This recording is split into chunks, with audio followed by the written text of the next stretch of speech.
We are under the lights as the show gets you ready for another edition of Major League Baseball. Tonight, we've got a good matchup in store between the New York Yankees and the New York Mets. The Metropolitans find themselves on an impressive 9-game winning streak. They'll try to push it into double digits next. David Peterson gets the ball for the Mets in this one. Dan Plesac, what's the word on him? Hey, Matt, we're getting a look at a guy that's really dependable. Last 3 starts, ERA just under 3.00, and that's some pretty good pitching. Minimizes the amount of walks, keeps his hits down, and if he can do more of the same of that, he should have some pretty good fortune in this one here today. That'll bring in Giovanni Urshela, and we are set for baseball here this evening. First delivery to him on the way. And he lays off there 1-0. Fellas, these Mets, as they enter play here tonight, they've been pretty much unstoppable the last couple of weeks or so. Winners of 9 straight ball games. Matty, you have a chance to win 9 ball games in a row. All you're thinking about, first off, everything's going right. All facets of the game are coming together. Team is playing exceptionally well right now. But your eyes on that double digits. There's very few teams that rattle off a double-digit win streak throughout the course of the year.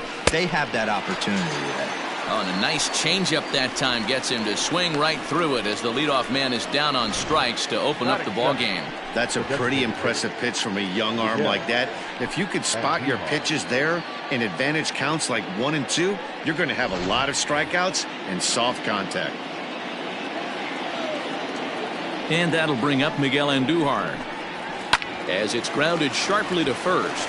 Fielded cleanly, and he'll take it onto the bag himself. 2 gone now here in the first. The second baseman, DJ LeMahieu. And that sends DJ LeMahieu into the box. He's coming off a 3-hit performance in the loss last night. First pitch of the at-bat. There's a fastball right down Broadway taken for a strike. Well, even though these 2 teams are in different leagues, they do play each other every year because of the crosstown rivalry, and it's always pretty fun.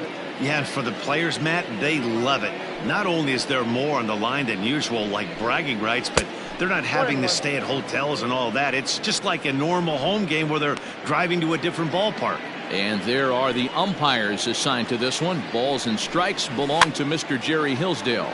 You know, D-Row, I think Jerry Hillsdale. And it's the pitcher that makes the play to retire the side. 1, 2, 3 go the Bombers. Luis Severino, the right-handed native of the Dominican Republic, will be the starter. What do you have for us on him, Danny?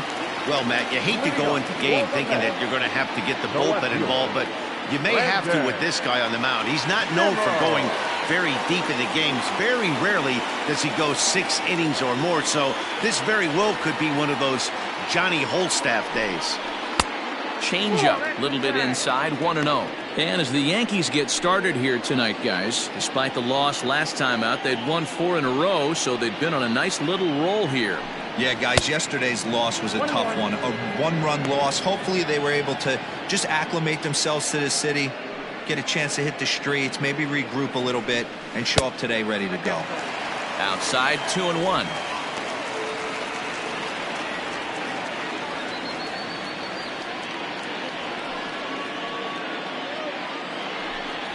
Nimmo with an even count of 2-2 now. Let's get it going, boys. Somebody's loose, hitting 98 with ease in the first inning. Popped him up. Sanchez has a play, and that's the first out of the inning.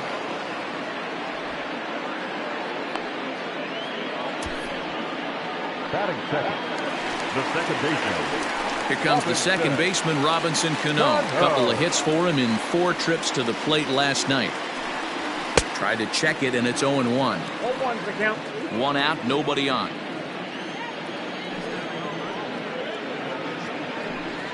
Oh, and 2 now as Cano comes up empty on that one. Here's the pitch. Line drive snagged on a short hop. Throw to first, and Cano's a ground out victim. 2 gone. That is third. The third baseman, pitch. Infield in the overshift here. Now the pitch.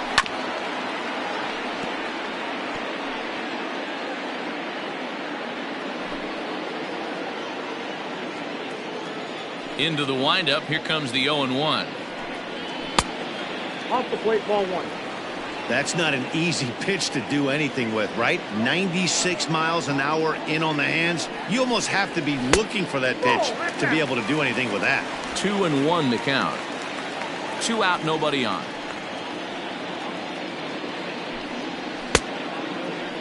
Started to go around there. Looked like he held up in time. No, strike 2, says the third base umpire. Into the windup. Here comes the 2-2 pitch. And an off-speed pitch swung on and missed, and with that, the side is retired. Go down 1, 2, 3. We are still scoreless. And that'll bring up Aaron Judge. He enters this one second in the American League in round trippers. No balls and a strike to count. The windup and the 0-1. Hit hard on the ground towards second, and that's through for a hit.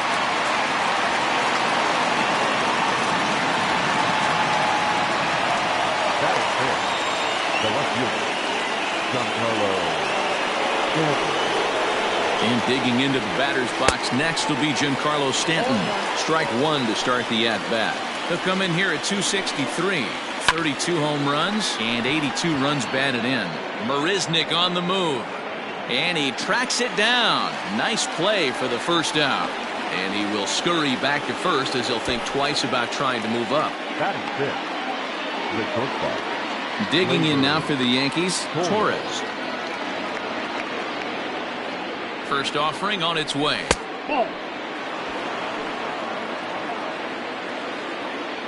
Here it comes, 1-0.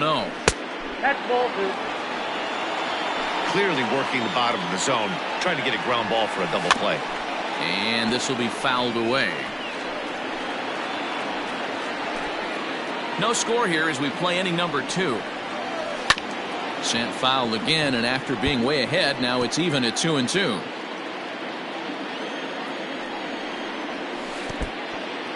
And this one's in the dirt, but it won't skip away far enough for the runner to advance.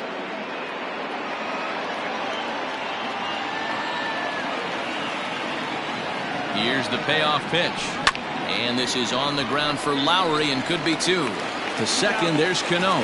On to first as they get the double play to get him out of the inning. Down in order go the Yankees. We'll go to the bottom of the second. No score. Stepping into the box, Pete Alonso. Coming into this one, his season home run total tops in the National League. This guy's just what you're looking for if you're looking for one of your corner spots to have some power. Not only glove work on one of the corner positions, but lots of thunder in that bat. And he's really getting the better of him now. It's strike 2.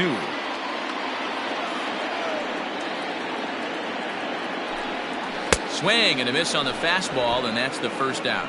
This is what a power pitcher will do to you if he executes his pitches. That was a 3-pitch strikeout, and with the kind of stuff that he has, it's not uncommon for him to absolutely dominate certain guys. At the plate, Michael Conforto. He's definitely a long ball threat, currently 3rd in the National League in that category. You know, D-Row, we're into the summer right now, and this guy's power's been off the charts. Looks like he's going to be able to do this all season long. I think he is, Dan, and the ball's going to start flying now. Weather's starting to warm up in certain parts of the country. We're getting into the middle, late part of summer. You're going to see some epic home runs down the stretch. 1-1 to count. Check swing, no swing, says the home plate umpire. Ball 2. Previous history with Luis Severino. He's only 2 for 10. Now the 2-1. Fly ball out to right field. Judge is under it. And he makes the catch for the second out. Batting fifth, the designated hitter, JD. Ready to deliver. Here's the first pitch. Oh, missed that one by a mile. It's 0-1. I mean, this offense has gotten some ugly swings off early. This pitcher is on point right now. He is mixing and matching, and everything's working. A ball and a strike now.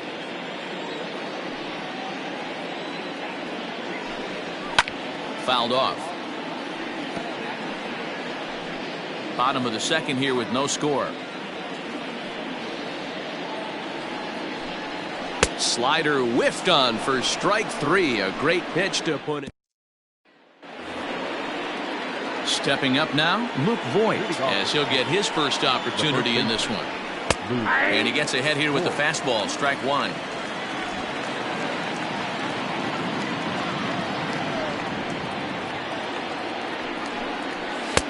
And it's 1-1. 1 ball, 1 strike.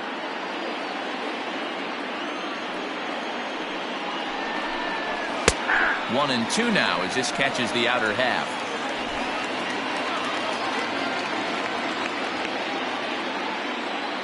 Pitch on the way. And a changeup here, but that's taken low in the dirt for a ball.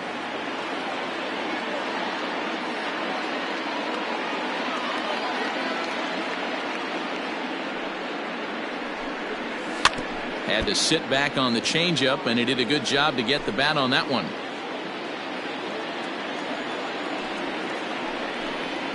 Curveball got him swinging for the first out. My man on the mound has just got great strikeout stuff working for him these days. Looking back at his last start, he racked up 9 Ks, and now he's looking like he could put up similar numbers in this one. In now, Aaron Hicks. As he will take strike 1 on the fastball here. No balls and a strike. So far this year against Southpaws, Hicks is carrying around a batting average in the 320s. That's what you might call potent. These are the type of hitters that absolutely frustrate a pitching staff and a pitching coach. He's not trying to do a ton of damage, but he's certainly going to put the ball in play and be a pest the entire season. A ball and 2 strikes now. Soft grounder left side. Scooped up. Throw gets him. 2 down. Had to protect there with 2 strikes, and he just got it off the end of the bat. Not much of a problem for the infield at that point. So striding in, Gary Sanchez. And he's a guy looking to break out in a big way. Hasn't been getting the results he or his club have been hoping for. Throw in time, and the side is retired. So the Yanks go 1-2-3. Home half of the third coming up. No score.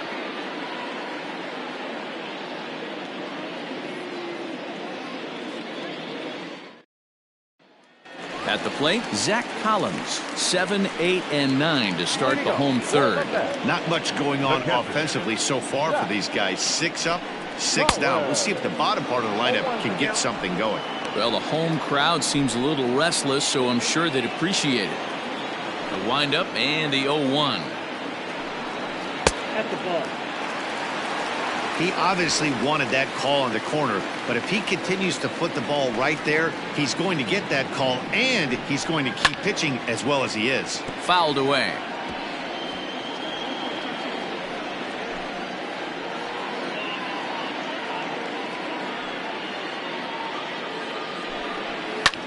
Lifted into the air out toward center field. Hicks is under it. 1 out.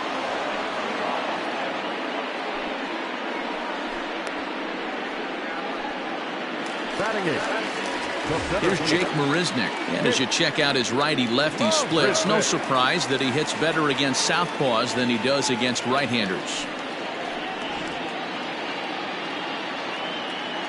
First pitch of the at-bat.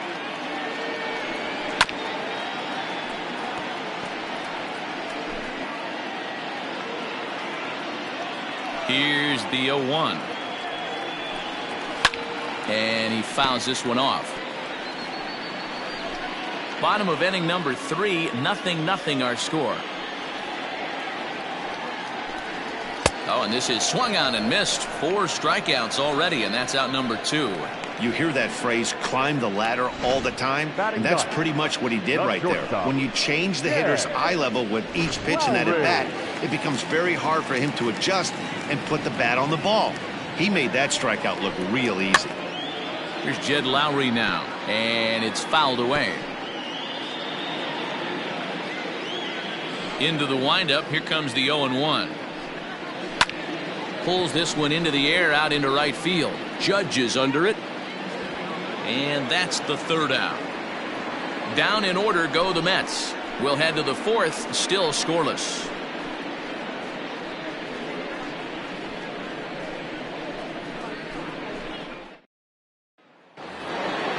Stepping in, Gio Urshela. He was a strikeout victim in his first try. Yeah, but it was a good changeup, Matty. Good arm action on that pitch. Look for him to try and stay back a little bit more.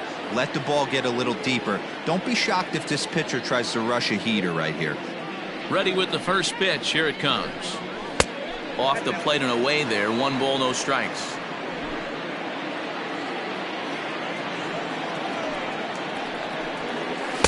A ball and a strike. 1 ball, 1 strike. Now the 1-1 pitch. Misses for the second ball.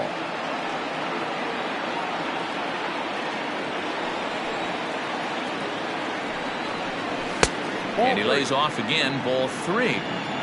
Well, that sets up a big pitch right here, Matt, because you don't want to lose the leadoff guy in a scoreless game. It's tough to work around the leadoff walk. 3-2 now. And he lays off there, ball 4. So the leadoff man is on here to begin stanza number 4. He's ready. Here's the first offering. Pulled the fastball down a little too much there. That's ball 1. A ground ball to third, and they could get 2. There's 1.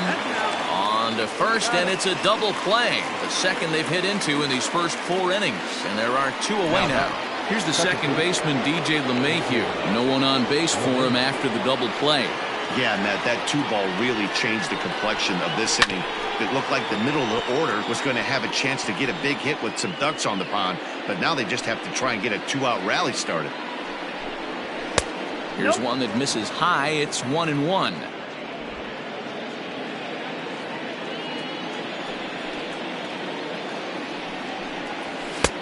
Looked like the fastball got away from him there. It's ball 2. I don't blame him for not coming over the heart of the plate. He circled this guy on the lineup card when he got to the yard today. He's been swinging one of the hotter bats in the game. Into the windup. Here comes the 2-2 pitch. And good patience to hold back on the curveball in the dirt. It's full now, 3-2. It's a fine line from working down in the zone on 2-2 and bouncing one in there that basically stands no chance at getting swung at. Right there. And he'll get there in plenty of time to put this one away, and that ends the inning. Yanks held in check. On to the bottom of the 4th now, still with no. So here's Brandon Nimmo back to the top of the lineup as they're still looking for their first base runner in this one. No doubt about that, Matt. They've yet to figure this guy out on the mound. He's looked great so far. He has, but we'll see if this second trip through the order changes anything. Yeah, it'll be interesting to see what kind of adjustments these hitters are able to make in the middle innings of this game. Boy, that's a nasty breaking ball right there. Backdoor slider, just missed the corner. As they say, that's a Hall of Fame pitch.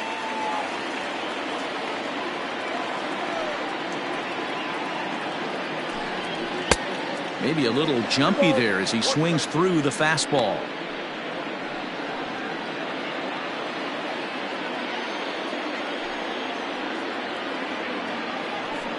Started to go around, but he's able to check his swing for ball 3.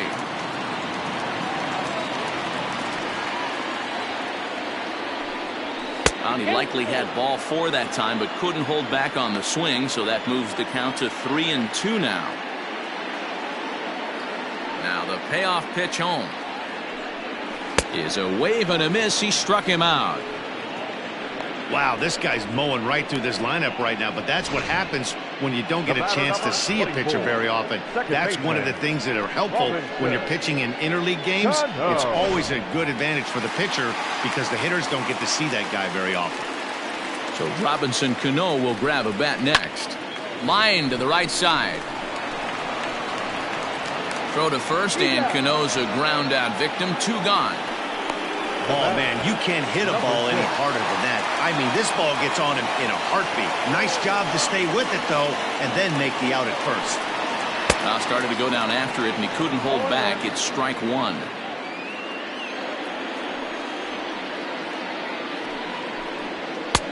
Fastball taken, but that gets the zone for a strike. Mets are still looking for their first hit of the ball game. And they'll try and tempt him with one in the dirt, but he'll hold back here. It's 1-2.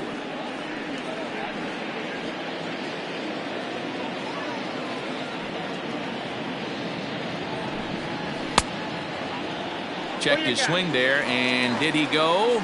No, he did not, says the third base umpire. Ball 2. Here now the 2-2. Line toward the gap in left center. Into the slide, and he comes up with a great catch to end the end. Welcome back to Flushing, Queens. Before we get back to baseball, let's check in with Heidi. Thanks, Matt. I talked with Yankees manager Aaron Boone during the break about the team's offensive performance so far. And flat out, he told me they just need to put better swings on the ball right now. He said that collectively as a group, their timing appears to be way off. As a result, they're often getting blown away at the plate or simply fighting pitches off. In the dugout, they're talking about getting things started a little bit earlier and simplifying their swings to give themselves a little bit more time to get the bat through the zone. We'll see if they're able to make those adjustments, guys. Okay, thank you, Heidi. Popped him up. Alonso in foul ground. 1 away.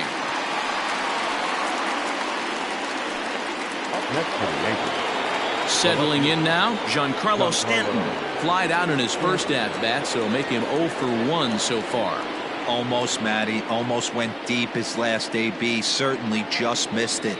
With this guy's big power, he's feeling pretty good at the dish. Look for him to try and get on something and drive it out of the yard this AB. 0-1 the count. Now the pitch. Fastball called for strike 2. Stanton flat out dominates against left-handed pitching. Makes a lot of contact and hard contact at that. No doubt one of the biggest threats in the sport in these types of matchups. Yeah, Matty, it's a pretty special skill set to absolutely hammer left-handed pitching. You don't see it too much. I mean, this game's 75% right-handed power coming down your throat. So when you see a guy that hammers left-handed pitching, you know he's putting the time in the cage. Halfway to 100 pitches. Here it is. Count even now at 1-1. No runs, just 1 hit, and no errors for the Yankees so far.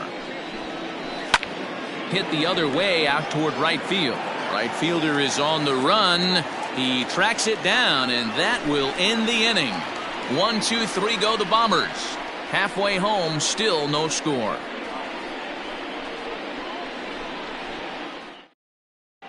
Welcome back for the bottom of the 5th. Here's Heidi Watney. Matt, during the break, I caught up with the Mets manager to discuss his thoughts on his club's offense so far. And he told me, overall, he's not happy with the at-bats they're putting together. They haven't had a single guy on base yet, so it's starting to feel a little desperate down here. But he said they've unfortunately just been faced with some really great pitching today. The key going forward is to find any way they can to get him out of his rhythm on the mound. Now, that may be a tall task, but they feel the little adjustments could lead to things turning around for them. All right, Heidi, thank you. Here's a fly ball, well hit. Hicks going back, but he can't get it as it's off the wall. And the Mets have something going with nobody out. It's a leadoff double.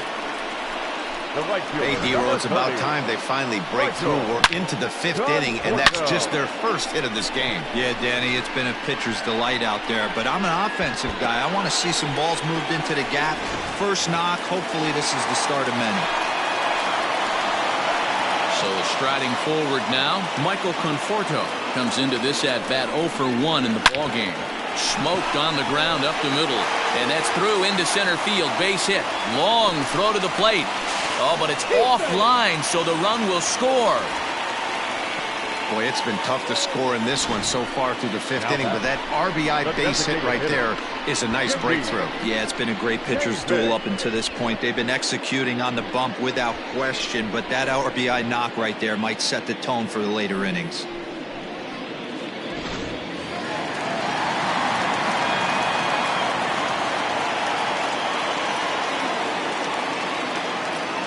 J.D. Davis the next to bat, as he'll swing and miss at a first pitch slider at strike one. Conforto on at first, nobody out.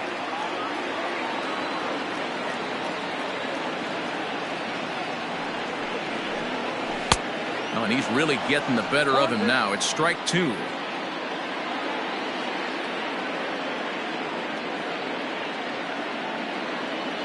The 0-2 home. Nope. Ball one.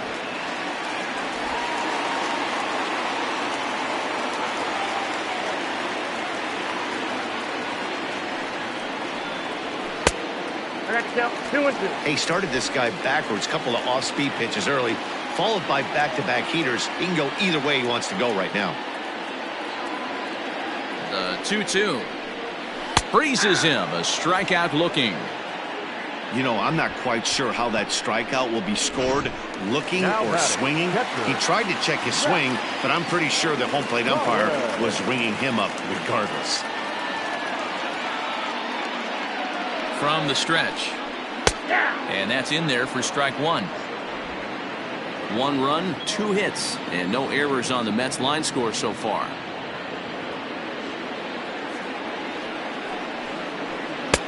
One and one.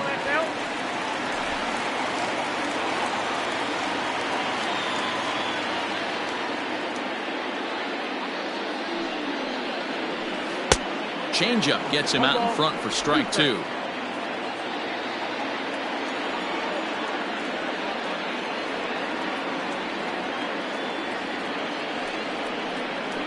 Swing and a miss on the changeup, and there are 2 gone.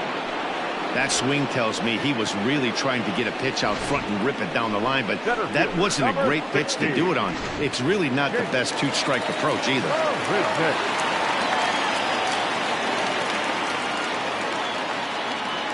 So now to the plate, Jake Marisnick, as he'll go after the first pitch and bounce it into foul territory.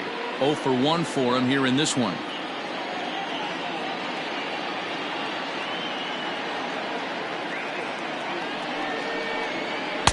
This one's outside, quite a bit off the plate that time. 2 out with the man at first.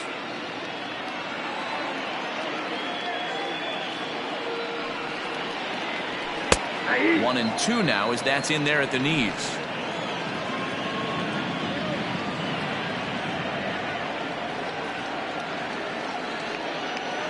Has a look, now the pitch. Ripped down the first base line. He gets dirty, but he can't make the play. It's a base hit. The relay throw, and he'll try to get back now, but it's not going to work. The throw hangs him out to dry, and that'll end the inning. So it's 1 run on 3 hits, no errors. Standing in, Luke Voigt will start things out in their half of the 6th as they look to shake things up here for a lineup that, quite frankly, has been non-existent to date. No doubt about that, Matt. They've been completely overmatched to this point. 1 hit through 5 innings. I mean, what else can you say about the pitching they faced other than it's been fantastic? We'll see if that continues as we approach the later inning.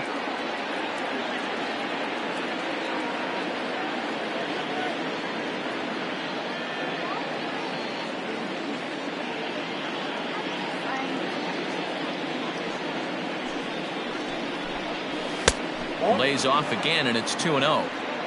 Hey, always a good idea to take a couple of pitches when you're facing a young arm like this one. And now he's put himself in a real good hitter's count. Throw to first gets him, so the leadoff man's retired here to begin the 6th. Digging in to try it again, Aaron Hicks. He got on top of one and was a ground out victim last time. This is line to left. And that's a base hit, 1 for 2 in his first couple of plate appearances. Yeah, Matt, he's locked in and pretty dominant since the first, so as long as he can get back in that groove with the next batter, he's not going to worry too much about it. And he throws the fastball by him here. 0-1. He's 0 for 1 thus far. Fouled off. Runners on first with 1 down. Again, another foul ball.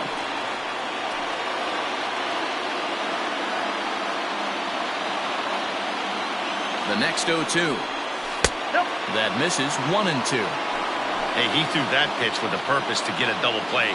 Good job to let it go by, though, as a hitter. And a backhanded reach at first, but he can't flag it down. And that runner will go no further than second as there are 2 aboard now. Yeah, and I think this is the case of a guy trying to rush it, hoping to turn a double play. And instead of getting 2 outs, they get 0 outs, and runners are on first and second. Gio Urshela is at the plate as he watches ball 1. 2-0 now. 2 balls and a strike now to the Yankees leadoff man. First and second now, 1 man out. All even now, 2-2.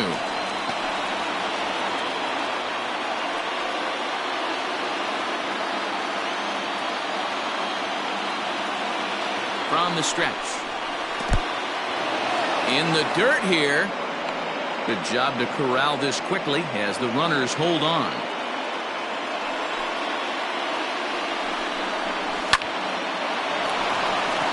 On a line, that's a base hit. And they will hold that runner over at third as he'll move up only 90 feet, but the bases are loaded with 1 away.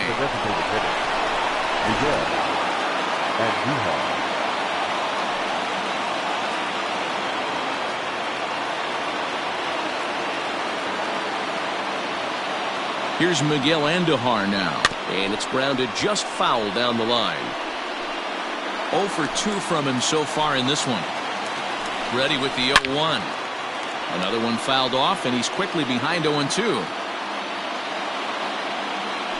Obviously a huge situation in the game here, but at the plate he's got to keep it simple. He can't try to do too much just because the bases are juiced. At the very least, just find a way to get that tying run home from third. The tag gets 1.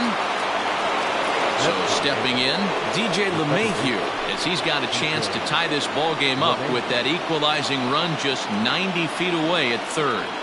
Trying to hold the lead. Here's the delivery. So important getting ahead with the bases loaded. Already a difficult situation, so you don't want to make it any harder by falling behind in the count. Behind 0-2 now. He put himself in a good position jumping ahead 0-2 with the bases loaded. Now we'll see if he can finish it off. 1-2 to DJ LeMahieu. The set and the 1-2. This is a huge pitch right here. I don't think he wants to go 3-2 and have those runners be. Got him looking, and that'll do it. The inning is over. Yankees leave them loaded. They trail this one 1-0.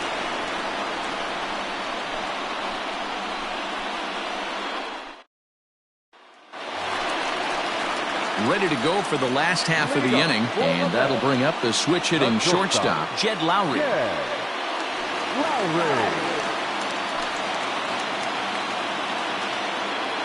First delivery to him on the way.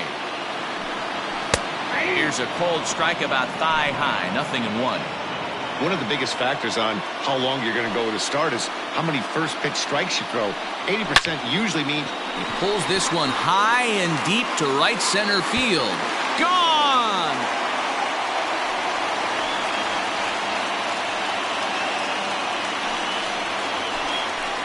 It's a solo shot for Jed Lowry. Home run number 15 for him thus far, as the Mets are out in front now, 2-0.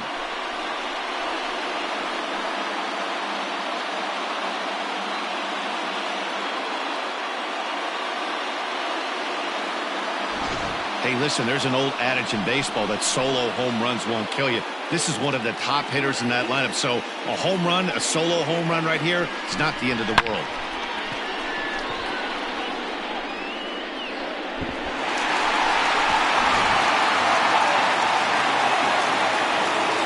And here's the former first-round draft choice, Brandon Nimmo. As he'll try and hold off the swing, but this one's in there for strike 1. He's 0 for 2 in the ballgame so far. Popped him up. LeMahieu is there for it. He's got it one away. The batter, number 24. Here's Robbie Cano now. He's hitless in his 2 at-bats so far. Late on that one as it's fouled off to the left side. On its way, the 0-1 pitch. Now a good pitch around the knees, but it doesn't quite catch the bottom of the zone. And there's that sea of orange that's become such a common sight here at Citi Field. Those are diehard Mets fans, and they're not shy about it. Yeah, Matt, they really do an awesome job rallying the Mets and getting more fans bought into the whole movement. But one of the things I love most about the group is how well they travel. You see cheering sections in other cities, but these guys go all over the country, invade sections of visiting ballparks to root for the Mets. It's pretty impressive. Yeah, it's a well-organized group, believe it or not, that holds several events throughout the year. They even take their act on the road to visiting ballparks a couple of times each season. It's been really great for the Mets organization. Jeff McNeil will be the next to take a turn. Big swing, but he just gets a piece of it. Strike one. 0 for 2 for him to this point.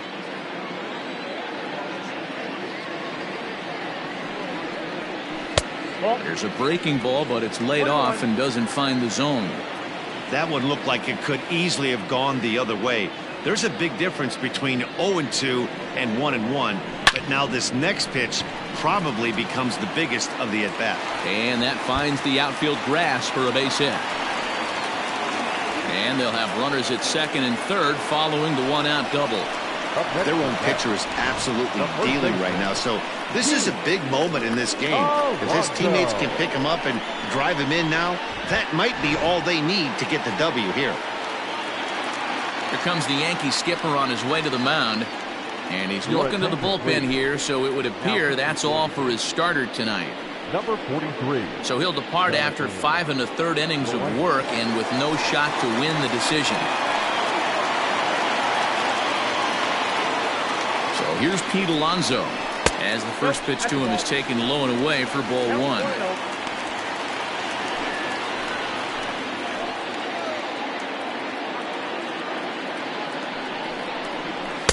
Runs outside, so it goes to 2-0 now. Like to see him be looking to the opposite field with this next swing. Pitcher's trying to work you away. Now the 2-0. High and deep down the left field line. And this will wind up a foul ball.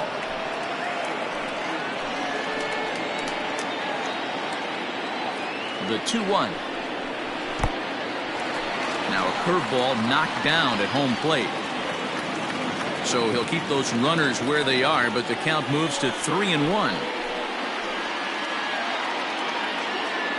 As a look, now the pitch. 3-1 is a fastball, and he can't connect. 3-2. Hey, boys, you talking about getting your A swing off right here? That's what it looks like. A guy with massive power letting it eat. Hard hit ball to second. Throw to first is in time, but meanwhile, the runner is in to score. Probably wanted more out of that at bat with runners in scoring position, but at least he does the job and brings one home. Maybe the next guy can pick up the runner at third now. Here comes the first pitch. Starts him with a good rising fastball there for strike one. Double-barreled action in the Yankee bullpen now. A lefty and a right-hander start to get loose. And a fastball way off target here, and it's even at 1. Loaizaga has compiled over 65 innings of work and sports an ERA right around the major league average at just over 4. High in the air out to center field. Hicks is under it, and the inning is over. So it's 2 runs on 3 hits, no errors, and a runner left on. 7th inning coming up. It's the Mets 3 and the Yankees nothing.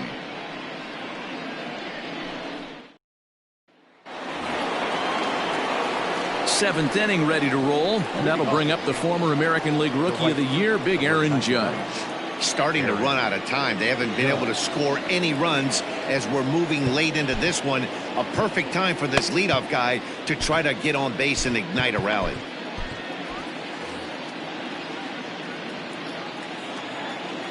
On its way is pitch number 75. In there, strike one. Hey, this guy's been throwing a gem so far. We're moving on later into this game, and he's right at about league average for first pitch strikes. A lot of movement that time. It's 0-2.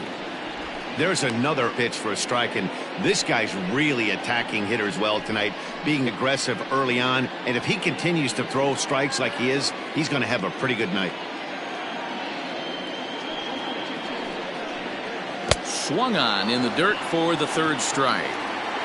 And the throw is there to record the first out. Now back. Giancarlo Stanton now hit the ball pretty well in his last at-bat, but it resulted in a line out. Yeah, he hit it hard. That's all you can ask. You can't control the result sometimes, Matty. Just unlucky with the placement. And that fastball's taken, but catches the outer third. You have to understand, as the hitter right here, pitcher on the mound wants a quick inning. Anything over the heart of the plate, probably got to pull the trigger on. And he falls behind 0-2.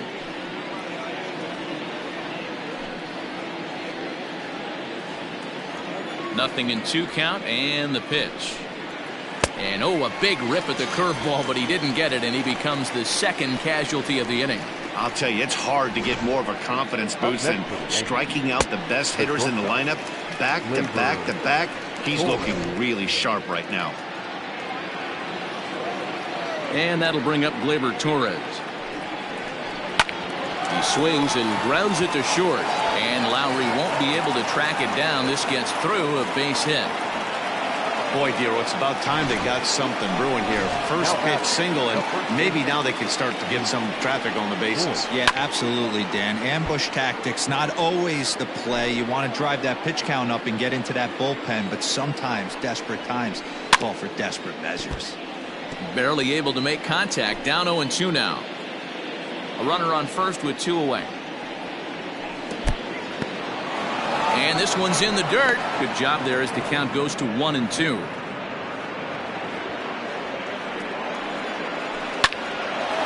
But there to take it in is a well-positioned Cano, and that'll end the inning. 1 left for the Yankees. They trail it here 3-0. Next up for New York, J.D. Davis. He'll start things out here in the bottom of inning number 7. First pitch fastball swung on and missed 0-1. Hey, either this hitter needs a cup of coffee or he was sitting off speed right there. Well outside with the curveball for a ball.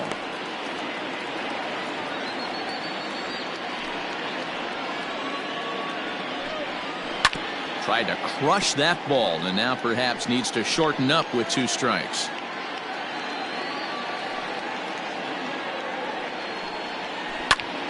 Again, he sends it out of play.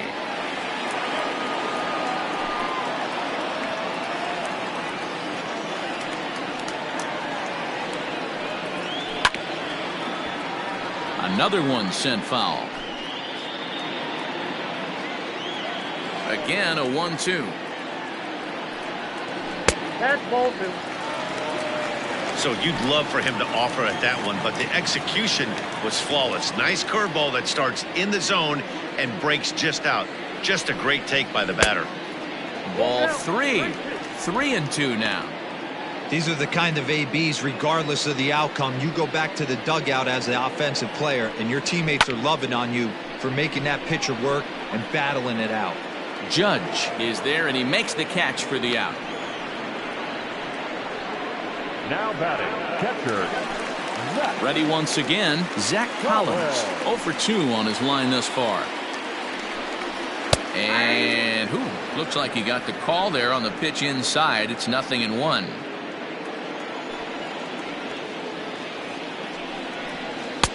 And here's a swing and a miss as he falls behind 0-2. Got him to chase after the curveball below the zone there. That was a really nice pitch, and it can be a really tough one to lay off of as a hitter. Did a good job to shorten up and protect the plate, and he'll have another shot at it here. Now a fastball here that'll wisely lay off, and it's 1-2. Bases are empty, 1 man out. Swing and a miss as he ran that two-seamer right by him for the second out. Yeah, as they say, there's a hole in his swing in that location, so a good job there of exploiting that. That can be real hard for some guys to overcome when teams start figuring out what locations you just can't handle. Jake Marisnik is in with 2 away now as he looks at a called strike 1. And here's a curveball in the dirt that time for a ball. 1-1.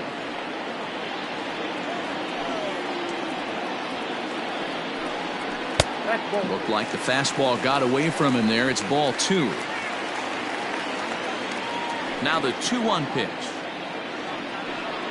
Takes a pass and misses. That's strike 2. With the way this guy's throwing on the mound, you cannot be chasing. You have to set your sights a little bit lower and control the strike zone. Fouled away. Bases are empty here with 2 men out. Just missed with the 2-2 count, and it runs full now. And obviously this guy's a double threat up there. He can run and he can go yard too. You don't want to walk. And we'll have to leave it there as this is strike 3, and that will. New inning set to get underway, and that'll bring in the switch hitter Aaron Hicks. The center fielder. On to the 8th now as the first pitch is a fastball that's looked at for ball 1.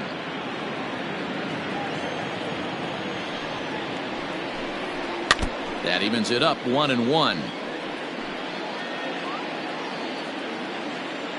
Pitch on the way. Grounder down the line at third, but a foul ball. 1-2 the count now. And the pitch. And he'll lay off the curveball that's in the dirt that time, and it's back to even now at 2-2. 3-2 to the Yankees center fielder. Great AB up until this point. A walk right here could really just infuse some confidence into this lineup. Hit well towards the hole, and that finds its way through for a base hit. With that, the Yankees have put their leadoff hitter aboard to start out the inning. And he will pull into second with a leadoff double here to start the 8th. But baseball's a game of streaks and runs, and he is on one right now. No question, he's swinging the bat very well of late. And when that's the case, you can't wait to get in the batter's box. Definitely the case in this game. That's his second base knock. This one for extra bases. That's now 2 hits so far for him in this one. Just off the outside that time, laid off for a ball. A runner at second, nobody out. And he fouls this one off.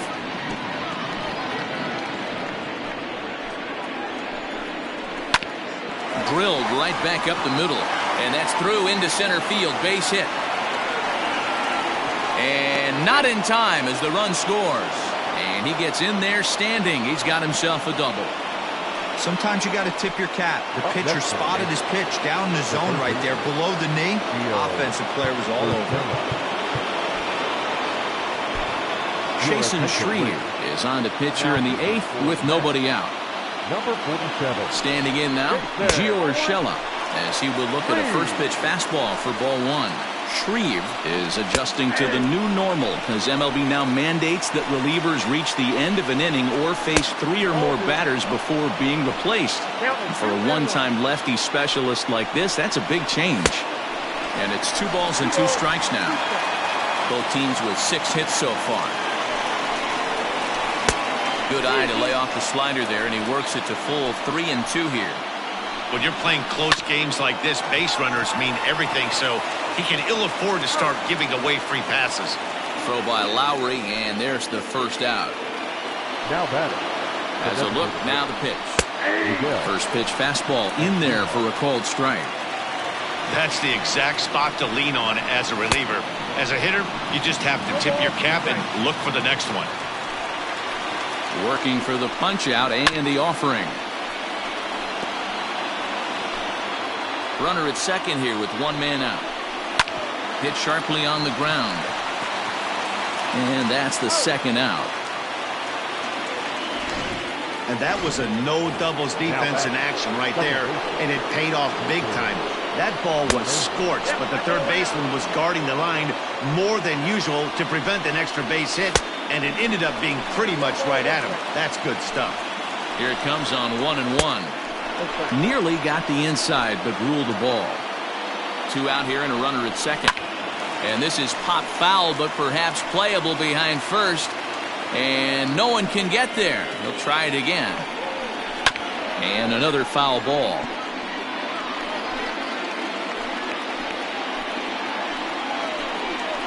Swing and a miss, and that ends the inning. Yankees force. In now, Jed Lowry. He went deep last time up. Ready with the first pitch. Here it comes. Hey, I hope that call doesn't throw him off his game right here. He's been pitching one heck of a game, and I'd hate to see the umpire get in his head right now. Pitch taken several inches below the zone, in fact.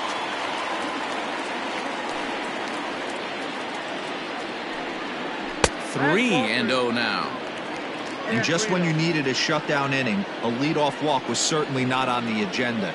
He needs to bear down right here. And this is taken here for ball 4. So the leadoff man's on base to kick off the home 8th. So digging in now, Brandon Nimmo. It was a flyout for him in his last trip. Fastball too high to start him out here 1-0.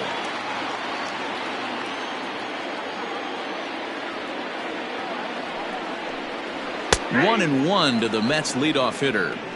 One of the best ways to keep a guy uncomfortable is to pound him inside. They're doing that, and this one caught the zone. 2-1. Boy, not exactly what you'd like as a pitcher. One of the keys is to minimize your pitches, attack the strike zone early, a lot of deep counts, and working himself into a lot of trouble. And that's into the corner, a foul ball and right.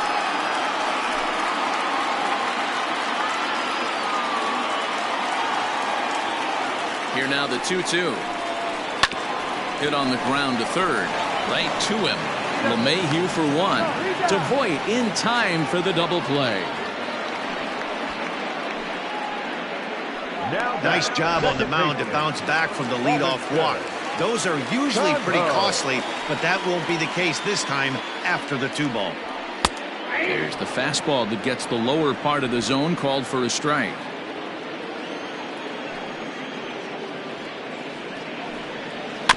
Just a bit late, and he's fallen behind 0-2.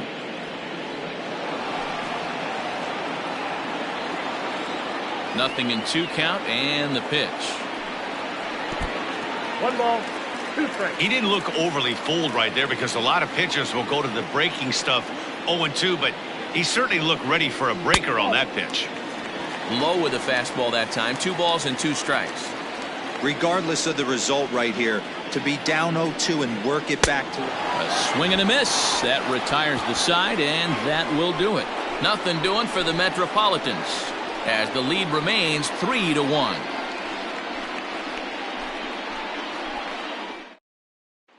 Here's big Aaron Judge.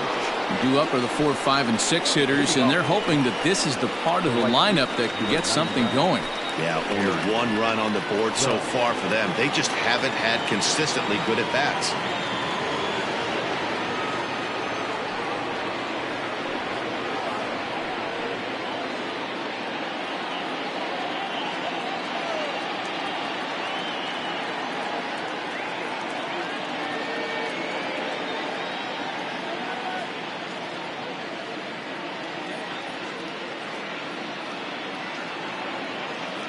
Here's the first pitch to him.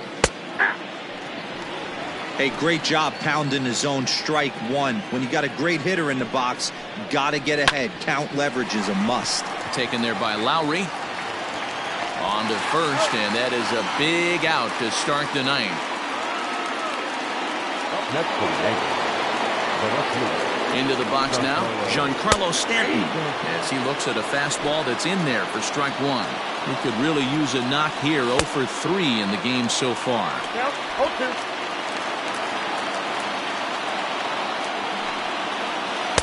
The next 0-2 pitch to him misses outside. Hey, they tried to tie him up on that last pitch, so I like that they went away with this one.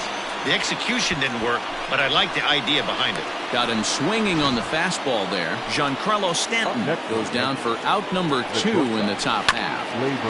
He'll go after the first pitch here as the fastball's hit foul off to the right, strike 1. Here's the 0-1. 2 out, nobody on.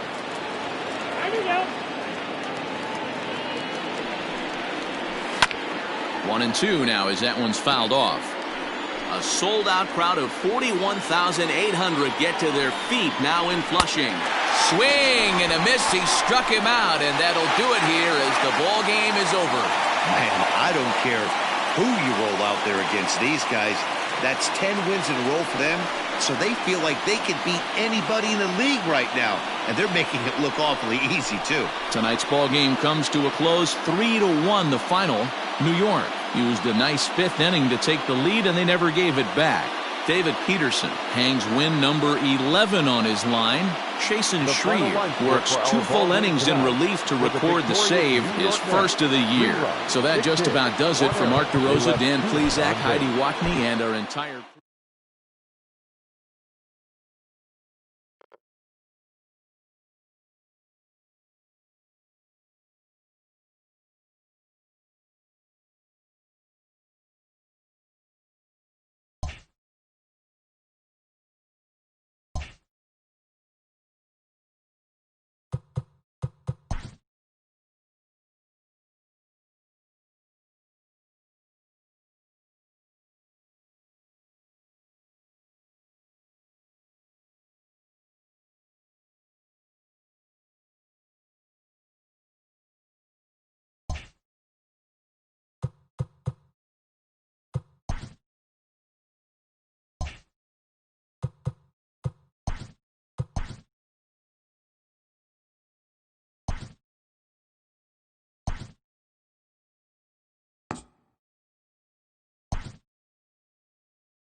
We are under the lights this evening as we get you set for another edition of Baseball on the Show. Tonight, an intriguing matchup between the Miami Marlins and the New York Mets. Pete Alonso, the league's current home run leader, will look to add a long ball or 2 to his total next.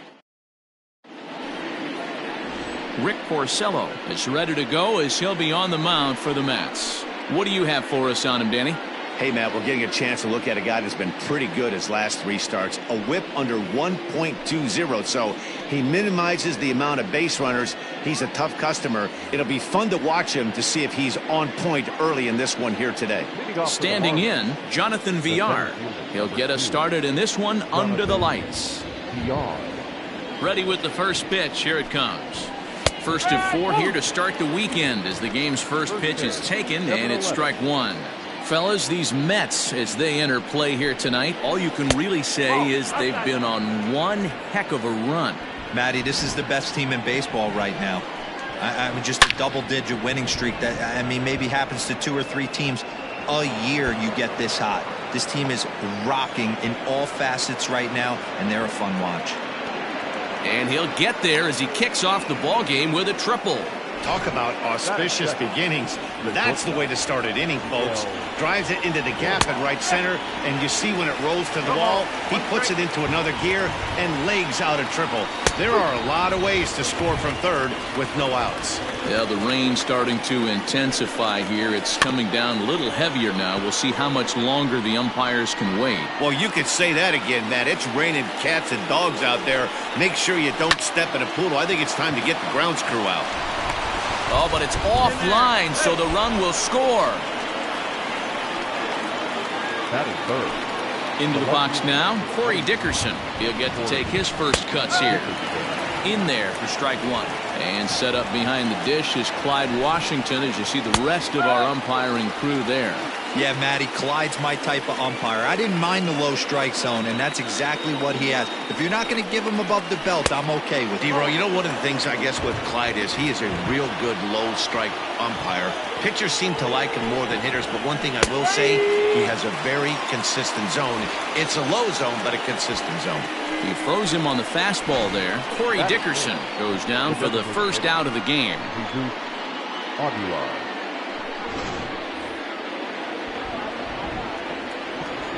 To the plate now, Jesus Aguilar, as he will take a fastball in there at the knees for strike one. He comes in with that average down in the 240s. 21 homers, 57 runs batted in. Now a quick move here to step off and look the runner back.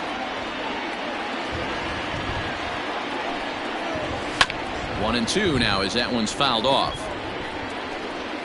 Rojas, a runner at first with one gone in the inning. Nope.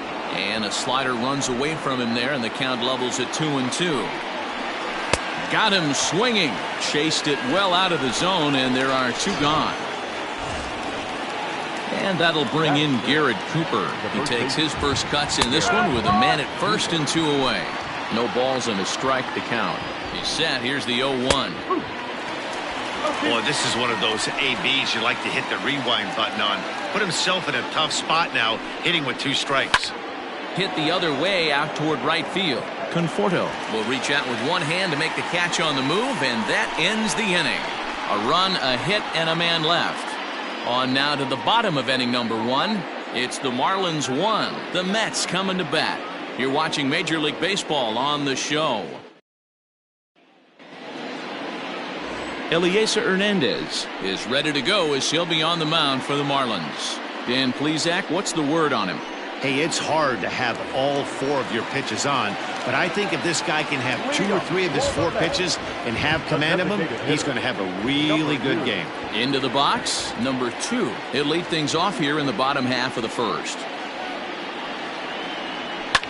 And it's fouled away.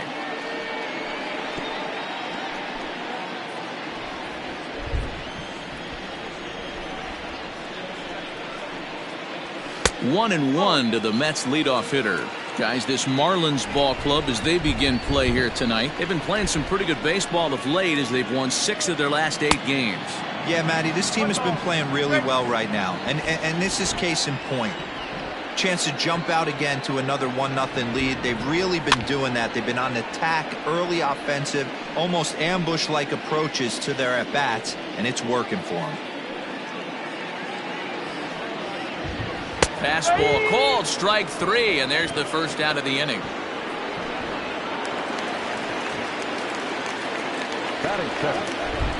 Now here's the pitch.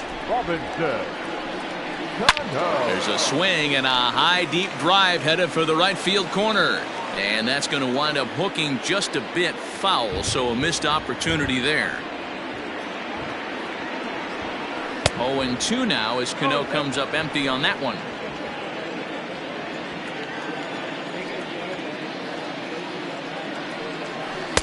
Tried to throw the fastball by him, but it's high. 1-2.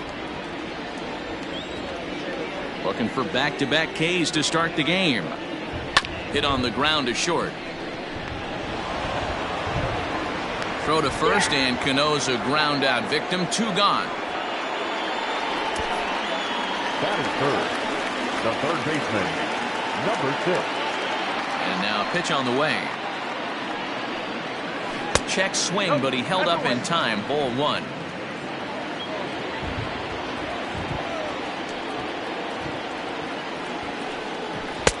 comes in with the changeup, and it's 2-0. And the pitch. Now with the base is empty, I think he needs to be careful not to just groove one here just because it's 3-0. He's a guy that could ambush you and lose one over the wall. Swing and a miss, 3-1. Bases are empty here with 2 men out. Lifted down the line in left. And that will end up a foul ball.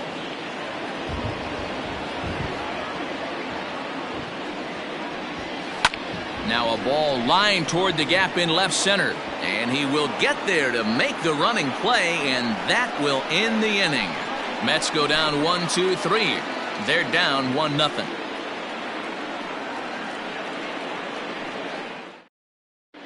As we begin the second in New York, here's Heidi Wackney with an update on the weather conditions. Well, Matt, the grounds crew members that I talked to prior to the game said the weather we're experiencing right now is expected to move on as the game progresses. They said they'll put extra effort into keeping the field dry until this rain dies down. But despite it being a little wet at the moment, we should get this one in uninterrupted. Let's hope, Heidi, for all of our sake, that Mother Nature takes that front and passes it through without an incident. Little tardy on that swing as it's well wide of first. Into the windup. Here comes the 0-1. Fouled off.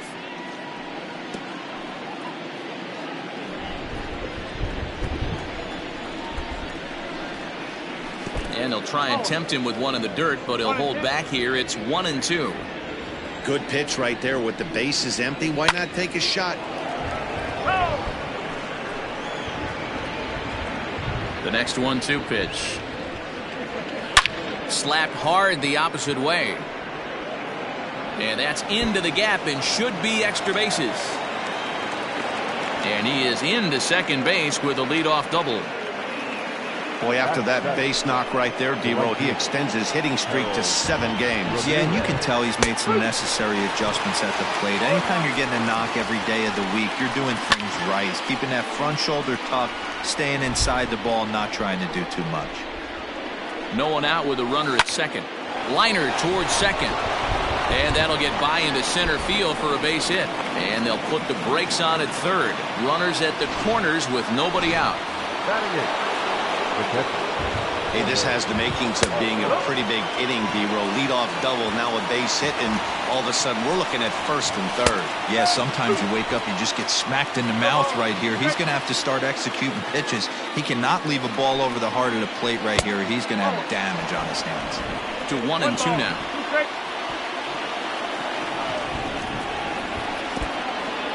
In the dirt and blocked behind the plate.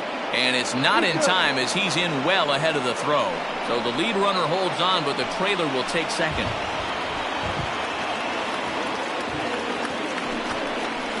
Here's a little chopper up the middle. He's got it.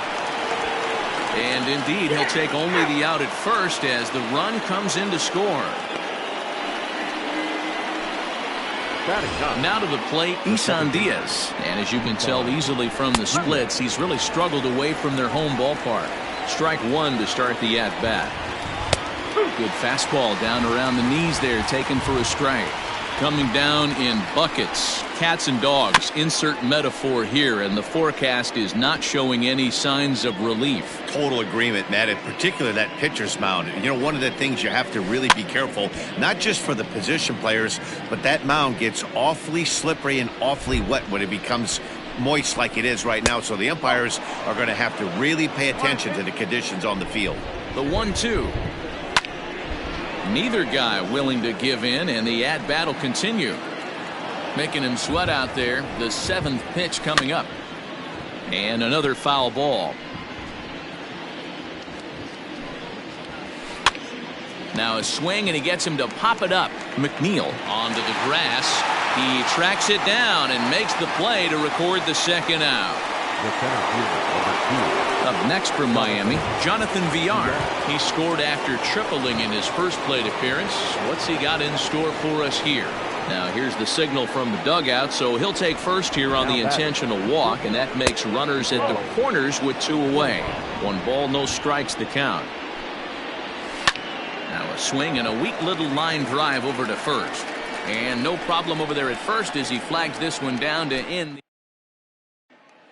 Up next, the power bat of Pete Alonso. He was an offensive force in the first half and currently sits atop the league's home run leaderboard. Yeah, Matty, he got off to such a hot start. He was able to relax and just be himself, and he has been absolutely killing the baseball.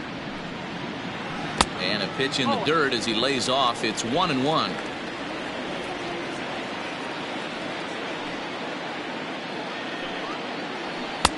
And here's a fastball, not close, as he runs it to 2-1 now. Here's the pitch. 2-1 pitch is a fastball off the plate away, and it's 3-1 now. This is where you cash your checks right here. 3-1. You're one of the best hitters in the game. You live for situations like this. Fouled away.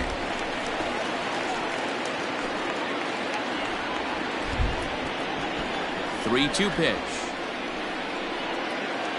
He's at the knees and called strike three. You know, I'm not quite sure how that strikeout will be scored, looking or swinging. He tried to check his swing, but I'm pretty sure the home plate umpire was ringing him up regardless. Here's a breaking ball, but it doesn't quite find the strike zone.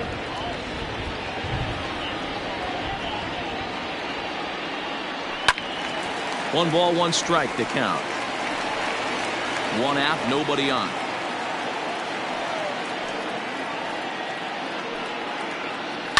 And right into the shift, but this will get foul. It's a ball and two strikes. The 1-2 misses, ball two.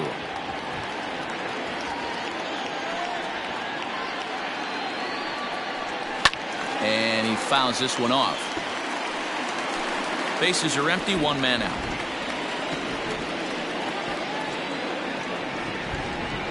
He takes strike three called on the fastball. Couldn't pull the trigger, and there are two away. Stepping in, J.D. Davis. First 2 men in the inning have both gone down via the punch-out, so we'll see if he can fare any better. Pulled high in the air out to left field.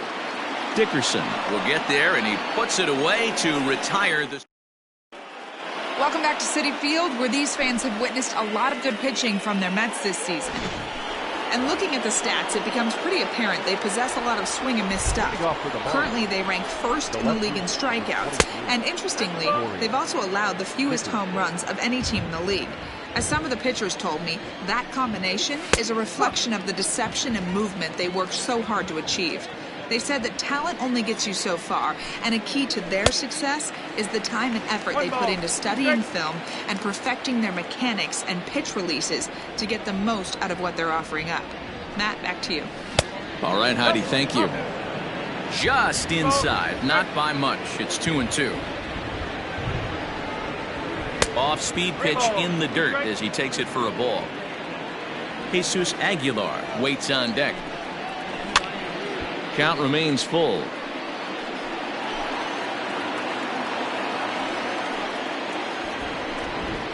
And strike three called on a fastball that looked inside from here, but that's out number one.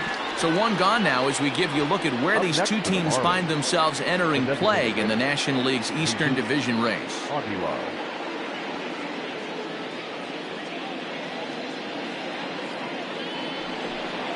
So now it'll be the four-hole hitter, Jesus Aguilar, looking to put the ball in play here. He went down on strikes in his first at-bat. 0-1 the count. Fastball, and he's quickly in the hole, 0-2. One out, nobody on. A ball and two strikes now. And he struck him out as well, so he's carving right through the heart of this lineup as there are two away now. Stepping into the box, Garrett Cooper will attempt to put the ball in play for a change here with the first two guys going down on strikes to start the inning. Pitch swung on and hit in the air toward the line and right.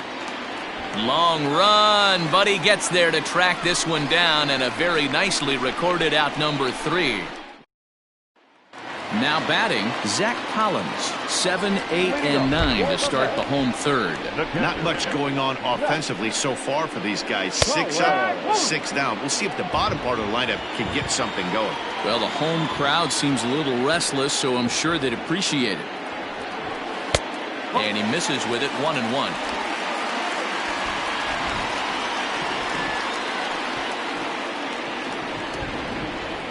And this one runs a little too far in, ball 2.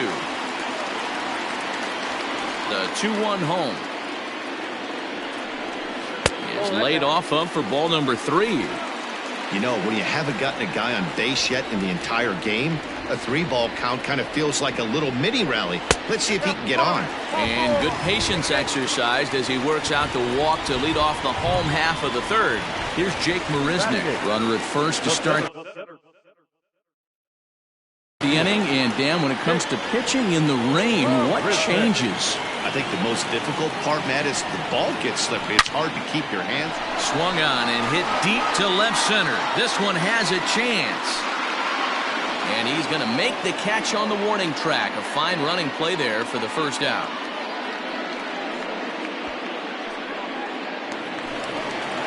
So a runner at first with one man gone. And that'll bring in the shortstop, Jed Lowry. Comes set. Here's the 0-0 pitch.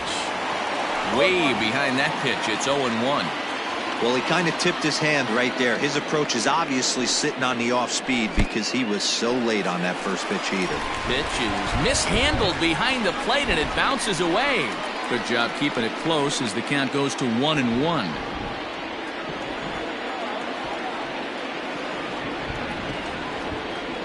From the stretch. Squared that one up just a little late. Mets are still looking for their first hit of the ball game.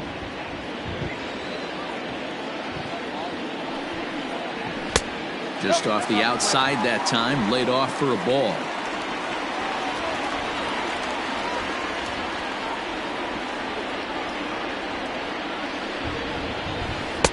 Don't quite know where that one missed, but it's not for me to decide. 3-2.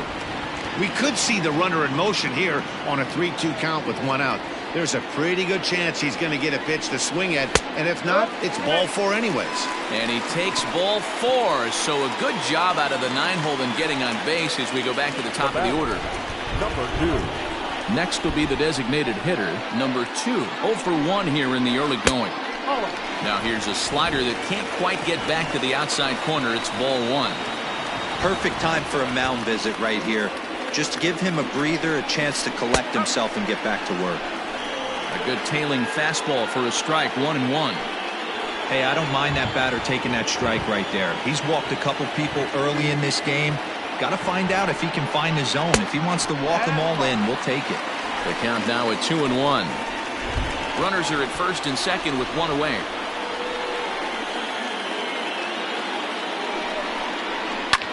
Lifted in the air toward the line and right.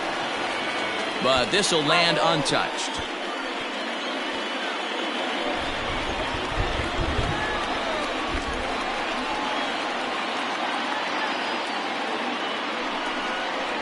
On the ground to second base. This could be 2. To second for 1. Relay to first in time. And just like that, the side is... Welcome back to Flushing, Queens. Before we get back to baseball, let's check in with Heidi.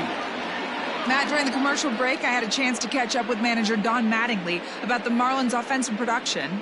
And overall, he's really happy with the at-bats they're putting together. He said he's been really happy with how many balls they've hit hard and on a line. Looking at the numbers, they've had 7 total line drives. And even though some of those have resulted in outs, he says it's that kind of consistent contact that leads to W's in the standings. Thank you, Heidi. Now at the plate, Brian Anderson. He'll try to get it going here to begin the 4th. One of the keys to securing a win, they want to keep the pressure on and try to build that lead as much as they can moving into the later innings.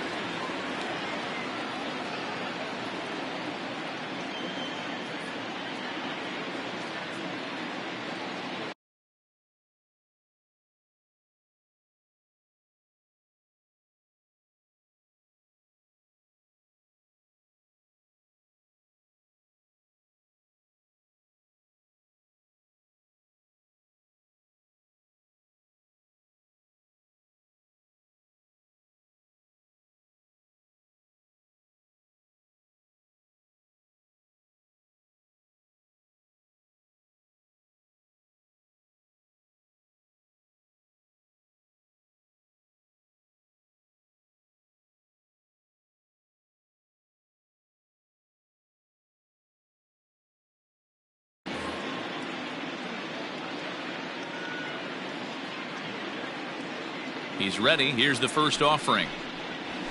And he gets ahead 0-1. One of the biggest factors on how long you're going to go with a start is how many first pitch strikes you throw. 80% usually means you're going to have a pretty good day, and that's on the menu so far. The 1-1 home. And it's fouled away.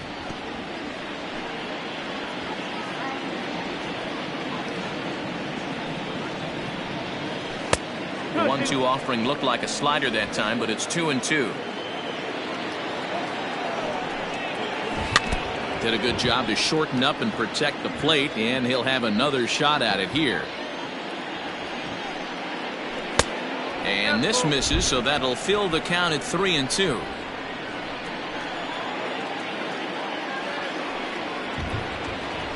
Hit out towards second.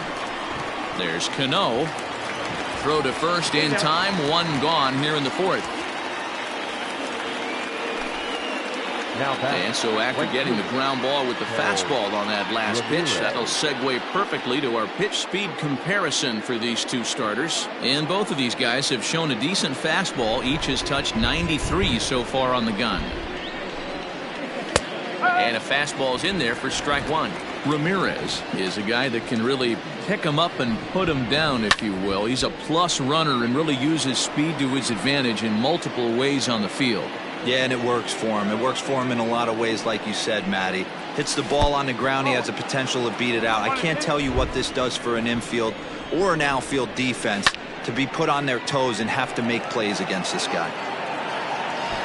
Got to take advantage of that pitch right there. 0-2 breaker hanging over the heart of the plate. Not going to see too many of those today. This is foul right side. Great job right there. Scrambling a nasty breaking ball off the plate. Lifted in the air to right field. Conforto is there. 2 down.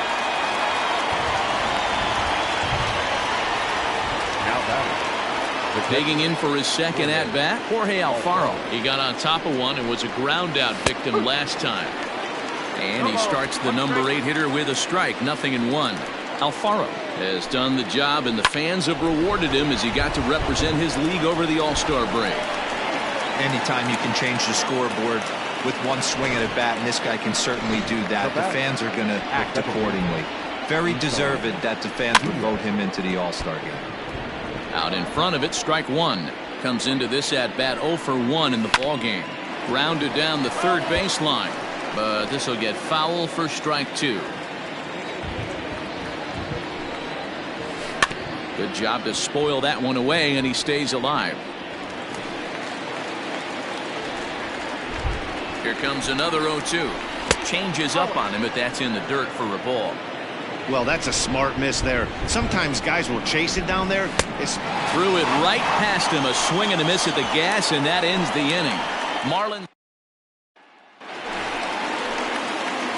ready to go in the bottom of the fourth, and set to stand in the fine second baseman Robinson Cano.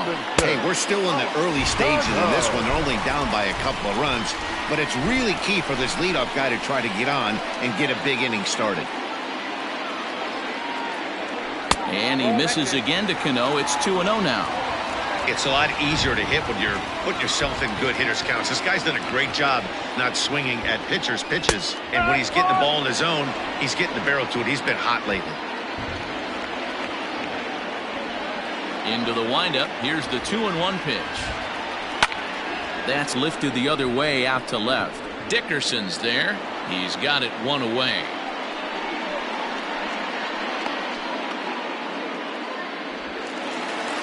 Riding in once again, Jeff McNeil. Hit it hard but lined out in his first at-bat. And that was one of the hardest hit balls they've had all game, Matty. It's been a pretty feeble effort by his teammates on the offensive side.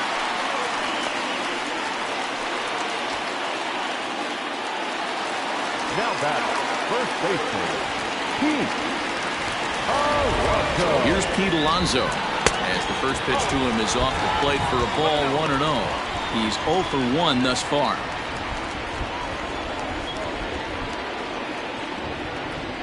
The 1-0. No runs, just one hit, and no errors on the Mets line score so far.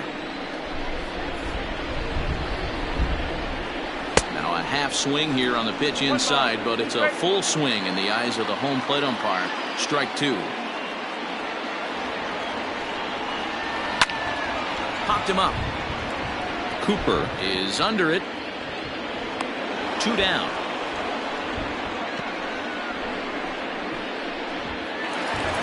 So runner at first here with 2 gone in the inning.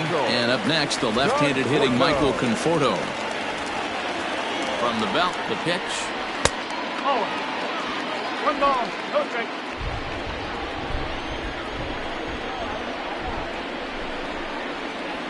The 1-0 delivery. Back up the middle. And that's through for a base hit. Make him 1 for 2 in this one. Dan, after that base hit right there, he's got a 6-game hit streak going. You know what? And this could lead him on to some bigger and better things right here. He's been swinging the bat pretty well, and he's been rewarded for it, as you talked about. 6-game hitting streak so far. J.D. Davis will stand in for a second time here as he swings and misses there. It's 0-1. The 0-1 delivery. Got him out on his front foot. It's 0-2. Hey, this guy's so aggressive. I don't think this pitch is anywhere near the zone. Hoping to send him packing. Pitch on its way. There's a fastball well off the plate for a ball. Boy, he sped him up in this at-bat. Now it's time for the changeup. This guy's got a good one, and he hasn't thrown it yet in this at-bat. Tried to hold up there. Appeal down to first, and no swing. It's ball 2.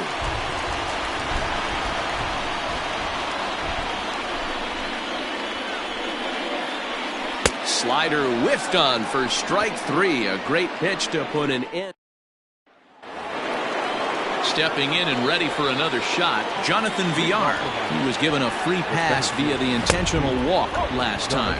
And he'll start the inning with a pitch that misses off the plate. It's ball 1. 2 balls, no strikes to the Miami center fielder. Outside, 3-0 now. Not the way you'd like to start this 5th inning, falling behind 3-0 on the count. It's about time he starts throwing some strikes. And a good eye here as he takes ball 4, and it's a base on balls to lead off the 5th inning. From the stretch, here's the pitch. And he won't even think about second as he'll flip on to first for the sure out. Up next for the Marlins. Striding in, Corey Dickerson. He was sent packing on strikes in his last trip. On the ground for Cano at second. In time to first, and there are 2 away. Up next for the Marlins. So to the plate, the Marlins DH, Jesus Aguilar. Runner in scoring position with 2 gone. And that'll get through into center field for a base hit. And they'll extend their lead even further as the run's in to score from third. It's a 3-0 game. Hey, with that base hit right now, the lead's 3-0. And the way their pitcher's going, D-Row, that might hold up in this one. Yeah, and you're well aware of it, Dan, as an offense, just trying to put those extra runs across. Well, the first baseman is under it to make the play.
And that retires the side.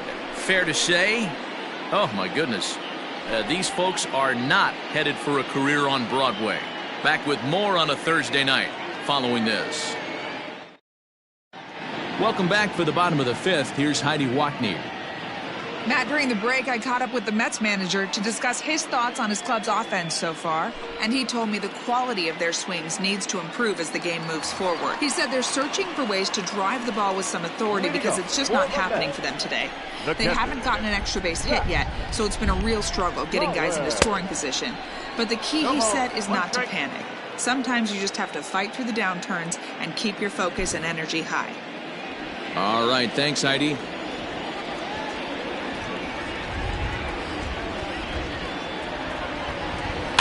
Tried to crush that ball, and now perhaps needs to shorten up with 2 strikes.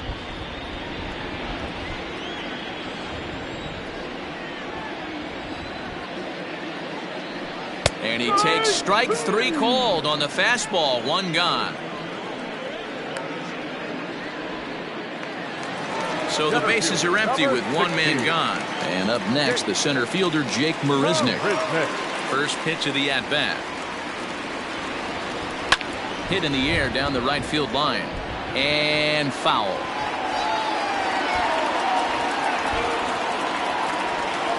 Here's the 0-1 pitch. 1 ball. Bases are empty, 1 man out.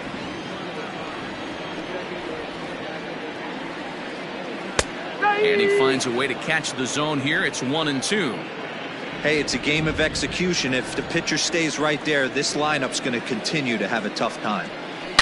High and deep down the left field line. And no one will get this one.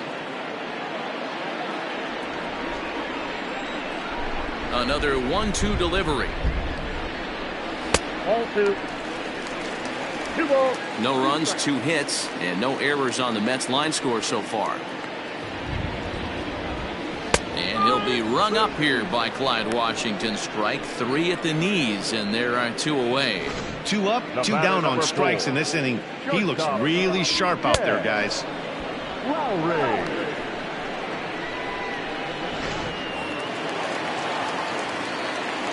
Here's Jed Lowry now.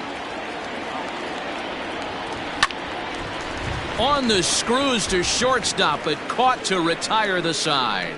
Down in order go the Mets. They trail in this one 3-0. Top half of the 6th about to get started, and set to go is the third baseman, Brian Anderson. First pitch on its way.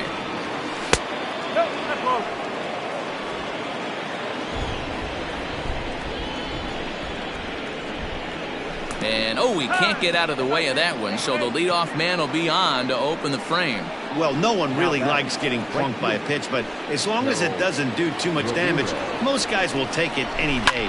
A free pass can be... Well, and he has some trouble with it. You never want to beat a pitcher that breaks a guy out of a slump, but this guy was too good. You knew it was a matter of time before he started barreling baseballs. That gives him a multi-hit game, and I'm sure he's feeling good about it. Stepping in now, Jorge Alfaro, as he'll look at a fastball in there on the outer half. It's 0-1. 1 for 2 in the ball game thus far. Hit hard to the right side. Foul. 2 quick strikes, and now the 0-2. Line to the right side, but a foul ball. None out, runners at first and second. Count remains at 0-2.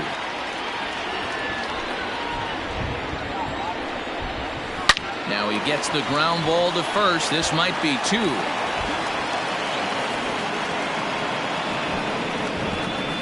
Well, it's really hard to complain about this one because that's one of the hardest double plays to turn. The first baseman has to deal with the runner headed to second, and he sometimes shields you from throwing where you want to make the throw.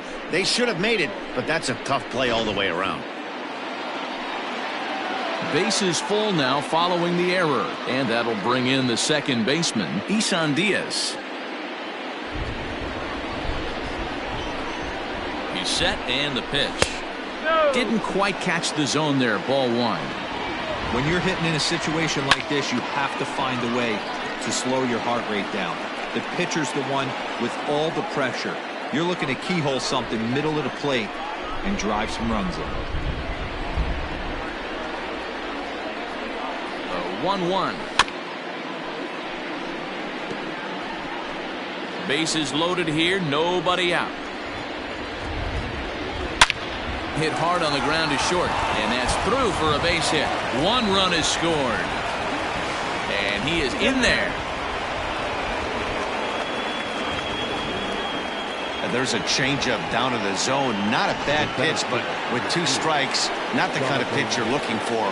0-1 or 0-2. Sometimes you got to scramble those, Danny. It's a testament to all the work he's been putting in underneath in the tunnel, staying through the baseball. It was a walk in his last trip.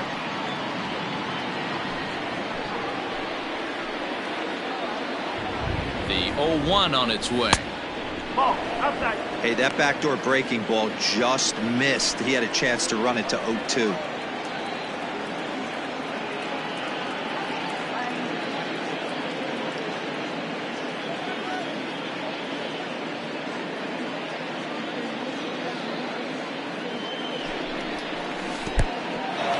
In the dirt, and now let's see. So the lead runner moves up, but the runner on first was sleeping, it seems. Runners at the corners here, nobody out. Hit hard down the line, but this will wind up a foul ball. 2-2.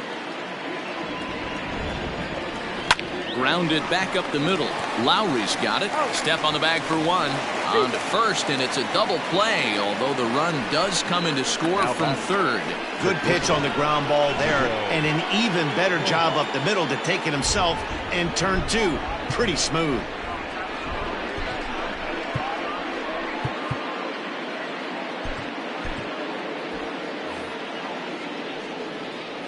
Here comes the first pitch. Miguel Rojas is in with 2 away now as he looks at a called strike 1. Now the pitch. Rolled slowly down the third baseline, but this will be a foul ball as he's behind 0-2 now.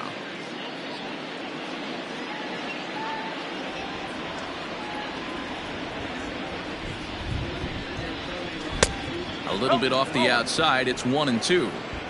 Step out of the box, take a deep breath. After spitting on that changeup, you might have bought yourself a fastball. And a slider's in the dirt as he lays off it for a ball. And that misses there, so he runs the count full now. For the guy on the mound, this is one of those innings where nothing comes easy. He's thrown a bunch of pitches, and this AB hasn't been any different. Definitely laboring at the moment. Hey, sometimes you get lucky right there. Looked like a 3-2 pitch out of his zone. Could have got on base via the walk, but he wanted to knock instead. Lifted in the air out to left. And he'll get there in plenty of time to put this one away, and that ends the inning. So 3 runs on 3 hits. Now back to the top of the lineup, stepping in number 2. And at this point of the game, I think it's clear that the plan of attack against the top of the order has worked. Well, when you've only surrendered 1 hit to the top. And a base hit, so he goes after the first pitch he sees, and he's on to open up the inning. All right, let's see if that leadoff single gets him going right now. They've taken it on the chin for most of this game, being a little passive at the plate in their approach. Let's see if that starts them off and they start to go more ambush tactics. The second baseman, Robinson Cano, stands in as he looks at a called strike. Off the plate, 1 ball, 1 strike. That's not a bad pitch right there. That 2-seamer moving away from a left-handed hitter. Didn't get the strike, but I like the idea behind the pitch. Pitch is popped up. And he'll lunge forward to make the catch for the first out. One away now for the Mets in the 6th. And that'll bring in Jeff McNeil. He's set. Here it comes. And he holds up here, but the pitch is a called strike anyway.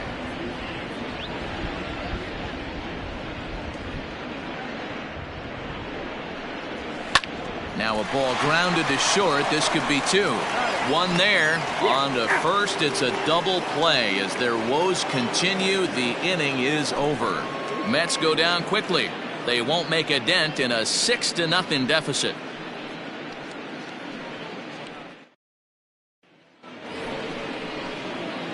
Next will be the cleanup hitter, Jesus Aguilar. It was an RBI single for him in his last plate appearance. Jerry Familia comes on to pitch now, hoping for better results than the other arms that they've run out there in this one. First delivery to him on the way. Sinker runs outside to start the at-bat, 1-0. Called strike at the knees. Evens the count at 1-1. Swing and a ball lifted in the air toward the line and right. Conforto is over to his left as he snags this one for the first out of the inning. Now batting. Ready for another chance? Garrett Cooper. Lifetime against Familia. He's 1 for 4. No balls and 1 strike. Swing and a miss on the slider, and he's quickly behind 0-2.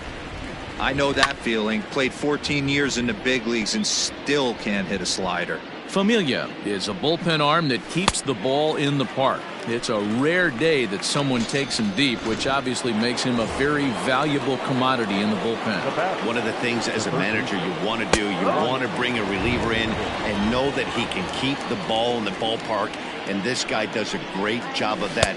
He's near impossible to get the ball in the air to lift for a home run, and it's one of the reasons why he's a real effective relief pitcher. 2 out, nobody on. Can't quite get the low outside corner there. It's 1-2. Classic strikeout pitch right there. And we'll have to leave it there as this is strike 3, and that will retire. Last half of the 7th here, and up steps the power bat of Pete Alonso. It doesn't look very promising so far in this one as we move into the later innings. Down by a bundle, it's time to get some base runners and hopefully a long ball to get them back into this one.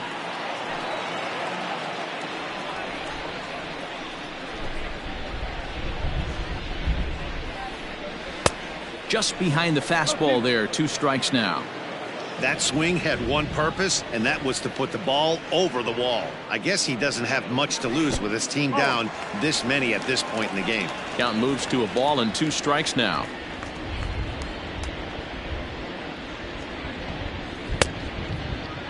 Tried to hold up there, appeal down to first, and no swing. It's ball 2. Here now the 2-2. Is swung on and missed. He got him. He's been in total control out there tonight. Gets the leadoff guy with a strikeout there, and it just seems like we've seen so many off-balance swings and weakly hit balls in this one. Got him to go up the ladder there for strike 1. I'm going to need to see a better game plan out of the hitter right here. That ball was at his eyes. Barely able to make contact. Down 0-2 now. Yeah, you could tell he was ready for another fastball, but the pitcher went to breaking ball, and the hitter just fouls that one off. Conforto behind a ball and 2 strikes. Hey, I get it. He wants to set up that breaking ball down and away, but that 0-2 fastball wasn't even close. Pulled hard, but it's foul down the first base side. Looked like he was cheating a heater right there, a little bit too far out in front. Got to find a way to keep his hands back. And this runs inside, and that looked like it got him pretty good. Well, they say beggars can't be choosers, and when you're losing, you can't always choose how you get on base, but you've got to get on any way that you can, so he'll take that, even though it probably hurts a little bit. J.D. Davis is at the plate here as he quickly finds himself down a strike. It's 0-1. From the belt, the pitch. And he'll look at a fastball just off the black, and it's even at 1.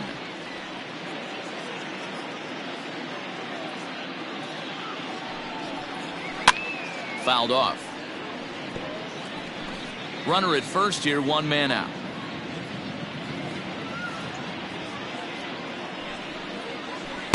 And he lays off it to even the count 2-2. I'm seeing all the signs of fatigue right now. This is when you really have to bear down mentally as a pitcher. Won't commit on the slider. Good patience, and it's full 3-2. One of the things you want to do with a starter, get that pitch count up. Here's another productive at bat as this count now gets to 3 balls and 2 strikes. In there, a base hit. And they'll have runners at the corners following the one-out single. Hey, this might be their best opportunity to at least get on the board. They've been struggling offensively, and they find themselves with 2 runners on board. Let's see if they can continue it. At the plate now, Zach Collins. As the first pitch misses to him, it's ball 1. And they're runners at the corners now.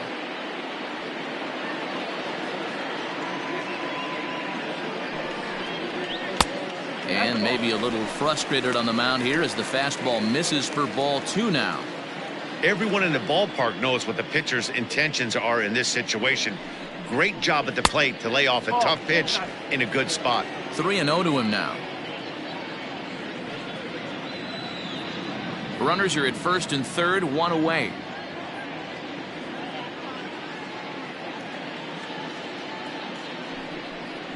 And he misses with it, ball 4, so that'll load the bases, and now he's really going to need to get a ground ball. As we look at the numbers, we can see that he's north of 90 pitches right now, so it's not surprising to see him maybe losing a little bit of command. We'll see if he can battle through this and finish strong. Now the Marlins skipper's up out of the dugout on his way to the mound, and he's going to motion for his bullpen here. That'll do it for the starter tonight. So he'll leave here with 1 out in the 7th as he now hopes the bullpen can go ahead and get him the W.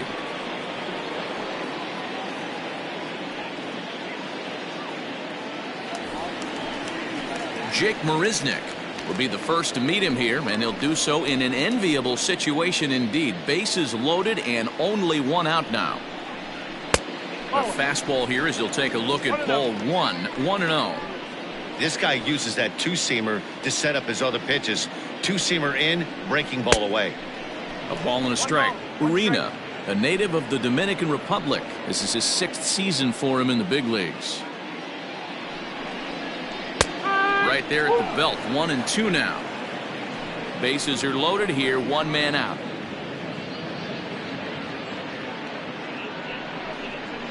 Counts even at 2-2 to Marisnick.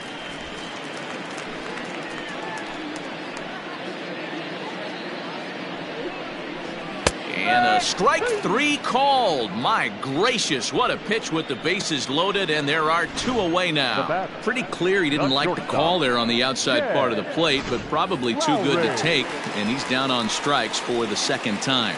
Yeah, that pitch was right on the black. Beautiful pitch. And even if we had robot umps, he'd still be out. But the only difference would be he wouldn't be able to complain about it. He's looking to deliver here with the bases loaded and 2 out in the inning. The 0-1 pitch. Swing, and he pops him up, and this should get him out of it. Rojas is there as he makes the catch, and they'll tightrope out it. Now at the plate, Harold Ramirez is looking for hit number 3 here in this at-bat. And he takes a pitch that's ruled a strike at the knees. Pretty liberal strike zone there. It's 0-1. And I believe they'll say he broke the plane, as yes he did. It's ruled a strike.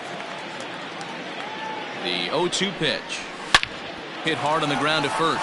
And a reach to his backhand, but he can't come up with it, and the leadoff man's aboard. Wow, talk about having a pretty special game. That's his 3rd single of the game, D-Row. 3 for 4. Not a bad game. Yeah, just not trying to do too much, Dan. Taking what the pitcher's giving him right here. If the fastball's away, shooting it the other way. If he's got something hanging in the middle of the plate, turning and burning a little bit. Nice execution. The batter, number 1. In now, Isan Diaz. As he takes a called strike on the black, it's 0-1. First and second here with nobody out. That's taken. Now it's 0-2. Hit on the ground down the first baseline, but this will wind up foul. Still 0-2. A swing and a miss on a ball way out of the zone, and there's 1 away. At the plate, Jonathan Villar. He tripled earlier, making him 1 for 2 in the ball game. Ball 1, well below the zone. Hey, this is a left-handed hitter that can fly down the line. If they want to turn 2, they're going to have to be almost perfect. A ball and 2 strikes.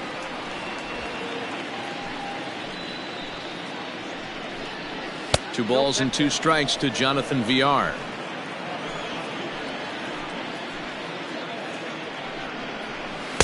Here's Here's one that misses inside, and the count's run full now, 3-2. Good swing on a tough pitch, and he'll stick around to see another one. A payoff pitch one more time.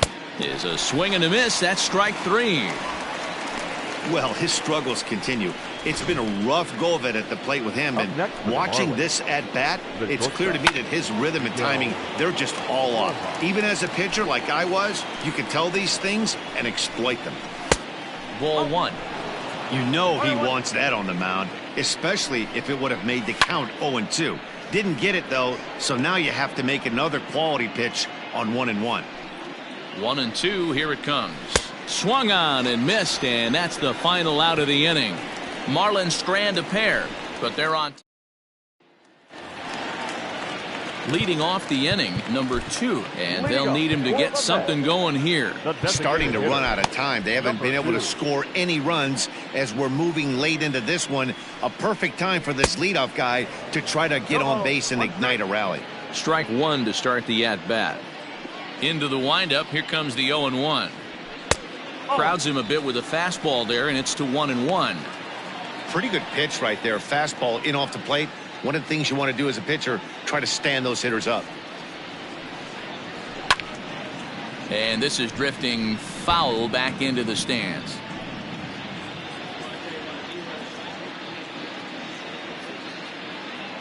The 1-2. Fouled away.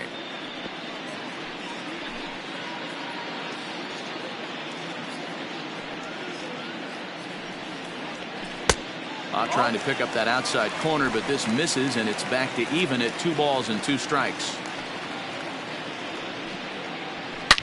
Hard on the ground towards short, and this will get through into left for a leadoff hit.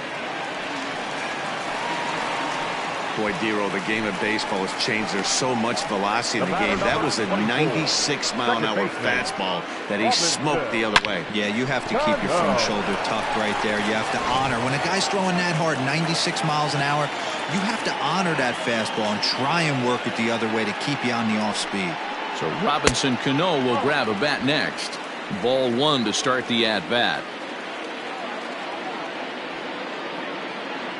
He's ready. Here's the 1-0. Hard hit ball to second. And there's his first base hit in this one. And that runner will go no further than second as there are 2 aboard now.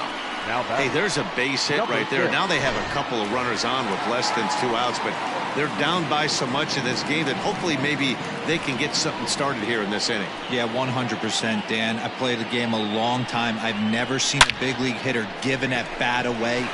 Oh, and he can't come up with it. The runner scores from second, and they inch a little bit closer. It's a 6-1 game. Hey, Dero, they're making this guy pay. That's 3 straight singles and a run driven in. Yeah, nothing hit extremely hard. Killing them softly, station to station with those knocks. At the plate, Pete Alonso, as he'll look at a fastball too high for ball 1.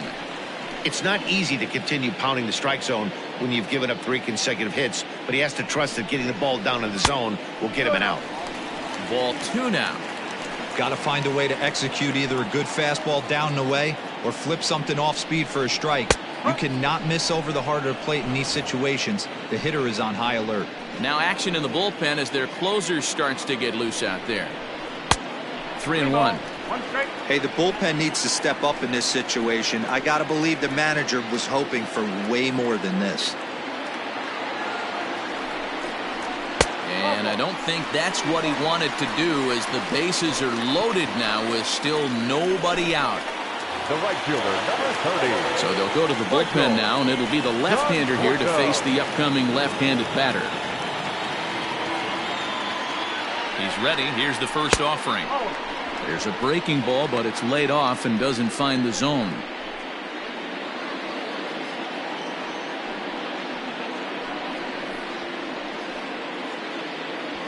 Tight spot. Bases loaded. Nobody out. And that's inside and a bit low anyways. It's 2-0.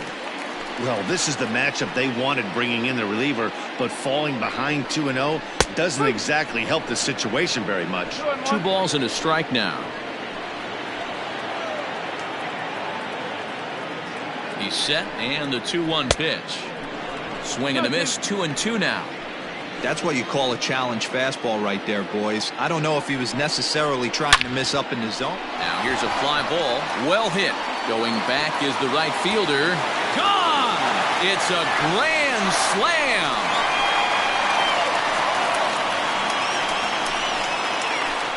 So one swing, and he unloads the bases on that one. And this will make things interesting at this point. It's now a 6-5 game.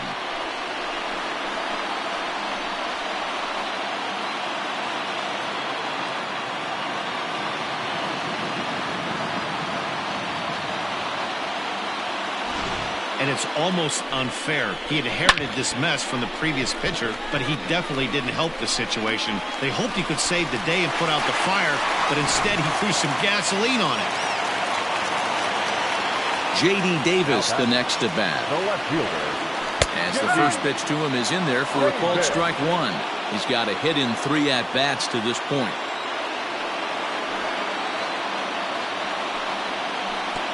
Now a slider well off the plate, an easy take there.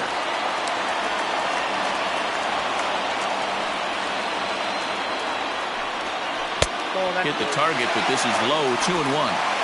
You know, he just doesn't have command of where he's throwing the ball right now. I mean, that pitch was supposed to be on the outside part of the plate, and when you miss by that much, something's off. And that's in for his second hit of the afternoon.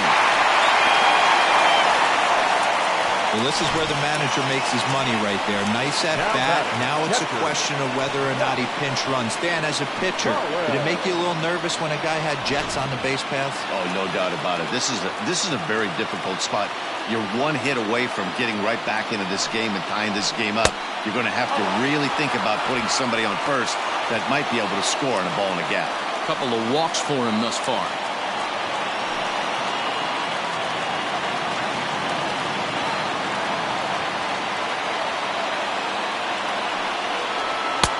Fastball at 94 miles an hour, and it's 1-1.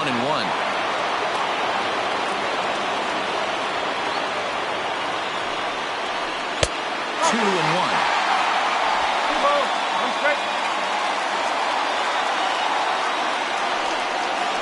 And he's really given some leeway on the outside edge here. 2-2 now. From the belt, the pitch. Fastball swung on and missed for the first out. Got him with a good high fastball there. Danny, we see a lot of that pitch in strikeout situations these days. What makes it so effective? I think, Matt, what makes it such a tough pitch is you're changing eye levels. That fastball up looks so enticing to hit that you think you see that ball as a hitter, you think you can drive it, but it's really hard to get on top of that good high hard fastball. That's over, but low. It's a ball and a strike.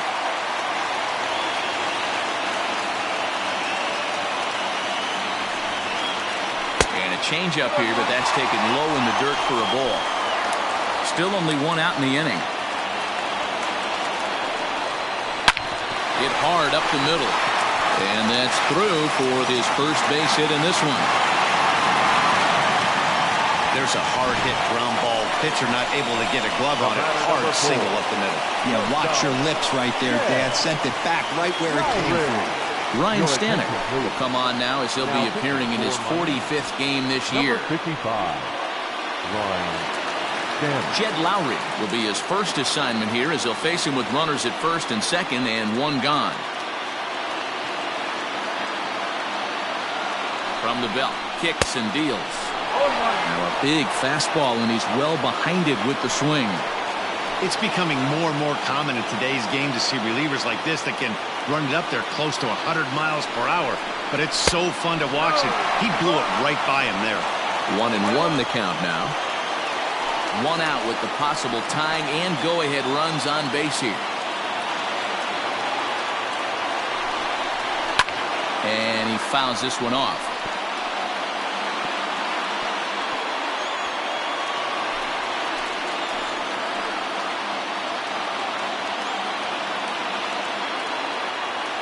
The 1-2.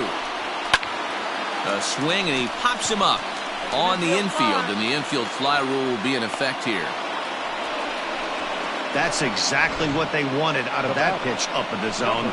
They took him up the ladder, and he couldn't get up to it. So that was an easy pop-out. Well-executed pitch there. Now at the plate, number 2. On the night, he's 2 for 4 with a pair of singles. Trying to hold the lead. Here's the delivery. And here's a called strike at the knees. Don't think he liked that one too much, but it's 0-1.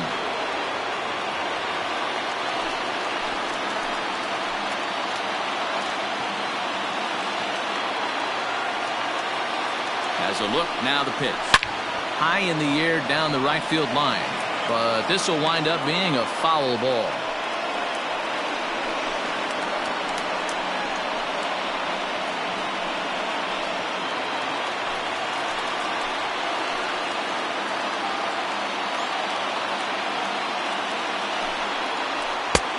Not close with that one. It's way above the strike zone. Just missed with that heater, but even if he wanted to swing, I don't think he could have caught up to that one.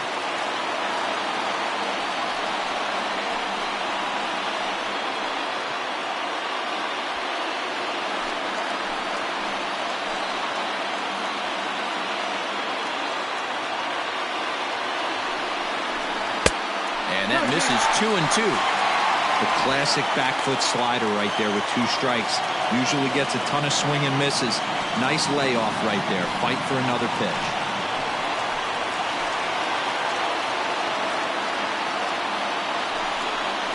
And strike 3 there as they'll finally work out of the inning as this. Stepping up to the plate, Corey Dickerson. He'll lead things off against the same reliever that finished off the last inning. Well, you don't see in this day too many relievers going multiple innings, but guys have to earn that trust from their managers. We'll see how he handles it here.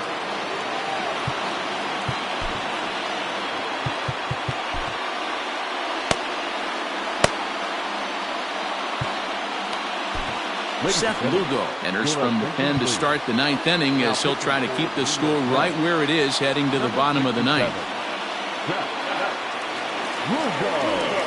9th inning underway now as the first pitch is taken for a called strike. He'll be fine coming out of the bullpen in this one if he can keep the ball around the knees like that. And he falls behind 0-2.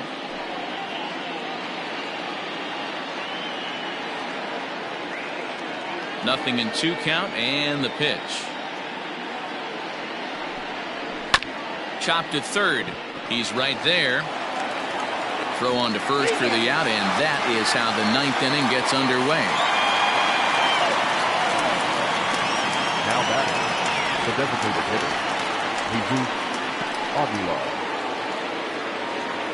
So here's the cleanup hitter for Miami, Jesus Aguilar. He's 1 for 4 for the game. He's ready. Here's the first offering.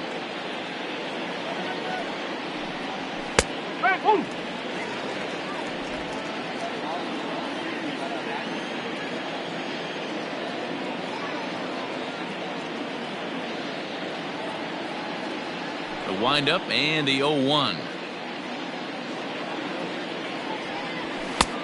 Well above the letters with the fastball that time. Lugo, 30 years of age. He was taken in the very late rounds back in 2011. Man, coming out of the late rounds, you have to grind for everything. Nothing is given to you. And this guy has turned himself into a very solid big league ball player. That's a big accomplishment.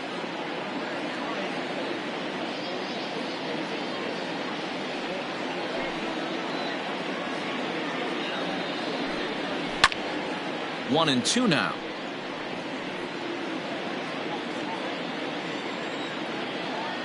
Now here it comes.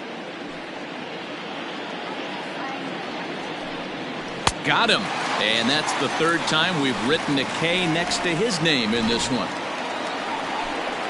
Digging in now, Garrett Cooper, 0 for 4 with a strikeout thus far.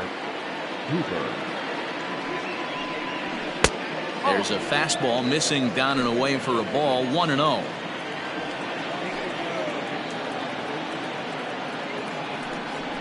One and one now the count to the Marlins first baseman. Now the pitch.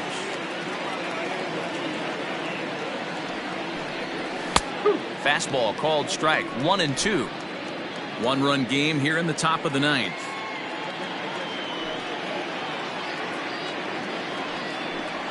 Struck him out, so it remains a one-run lead as they head in for their final set of. Brad Boxberger comes on looking for a save here in the bottom of the ninth inning. Number 33, Brad Boxberger. Next for the Mets, Robinson Cano. He'll be the one to start things out against Boxberger, who tries to close the door in this one. From the stretch. 0-1 the count.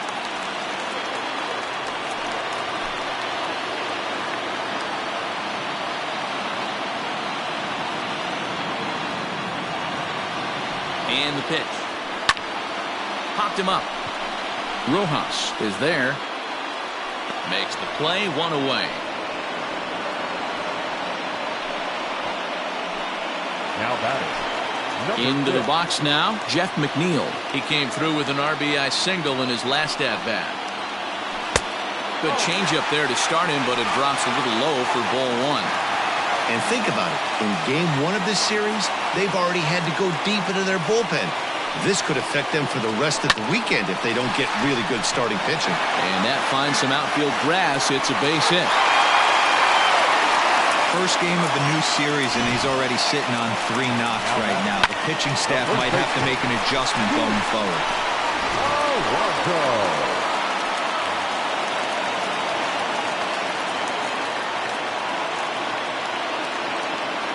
So now to the plate, Pete Alonso, as he looks at a fastball on the inside corner for strike one.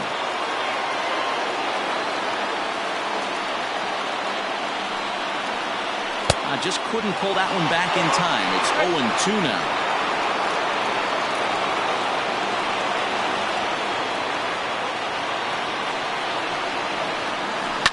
And it's fouled away.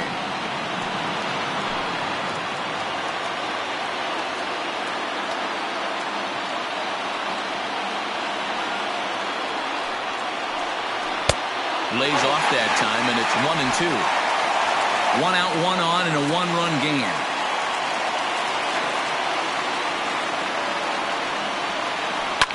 In the air to right center.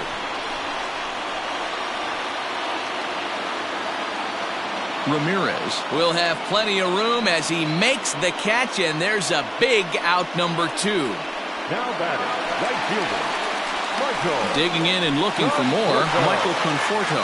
He'll be looking for something he could drive into the gap and drive home that tying run from first. This is a close one so far, but really go back to that last at-bat.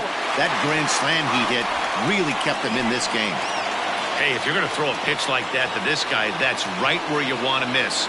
Any lower, and he'll probably make you pay for it. Fastball taken, but that gets the zone for a strike.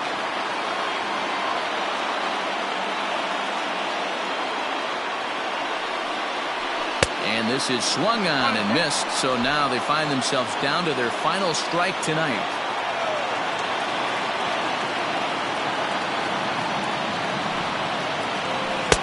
Good plate discipline to lay off the slider that time, and he draws even at 2-2.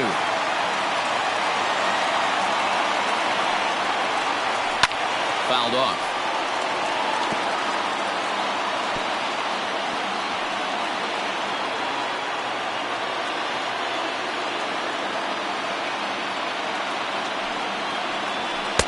And he takes ball 3, so it's a full count now. Great take right there, but the last thing you want to do is be called out on strikes to end the game. Checked his swing there, and did he go? No, he did not, says the third base umpire, so it's ball 4. The closer is supposed to slam the door on his opponent, but he left the door wide open with a walk there. We'll see if they can capitalize on it. So striding in, J.D. Davis, as he'll look to bring home that tying run from second with a base hit into the outfield. In there, no balls and a strike. So far this season, with runners in scoring position, Davis hits a little over the 270 mark. And now a pitch hit sharply on the ground. but this will wind up a foul ball, strike 2. 2 big outs here, but the tying and winning runs are both out there. Good waste pitch, 1-2. Big spot right here. That's a great pitch to try and see if you could get him to fish outside the zone. He's still in the driver's seat right now, and I'd expect something else to miss off the plate. 2 balls and 2 strikes now.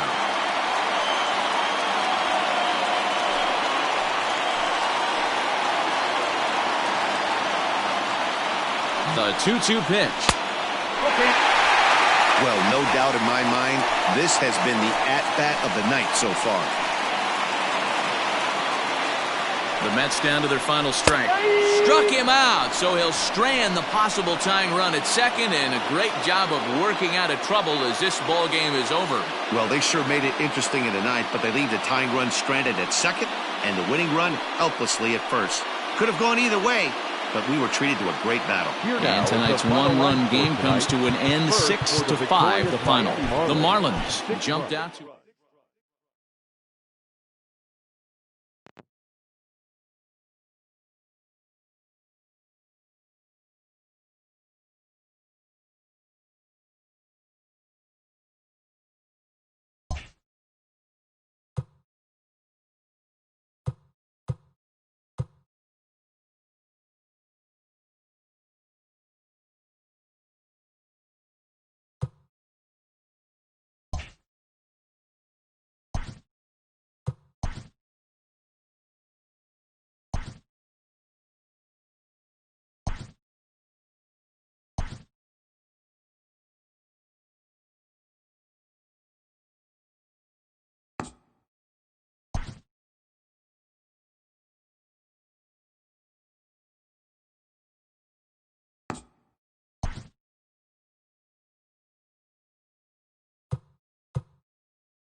We are under the lights as the show gets you ready for another edition of Major League Baseball. A good matchup here for you tonight between the Miami Marlins and the New York Mets. Pete Alonso, the league's current home run leader, will look to add a long ball or two to his total next.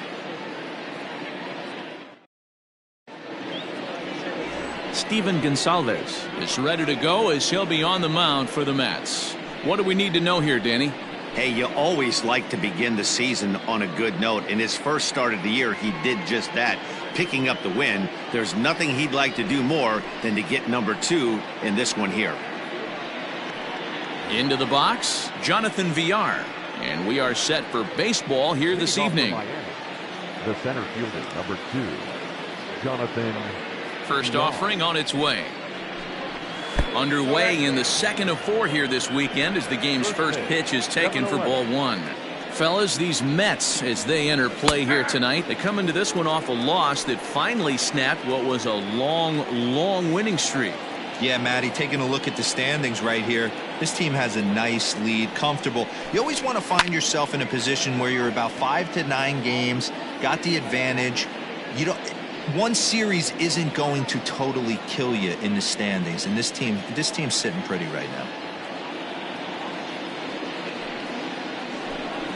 Oh, and the changeup is taken for a called third strike, and the leadoff man is gone to begin the ball game. That's a pretty impressive pitch from a young arm like that. If you could spot your pitches there in advantage counts like 1 and 2, you're going to have a lot of strikeouts and soft contact.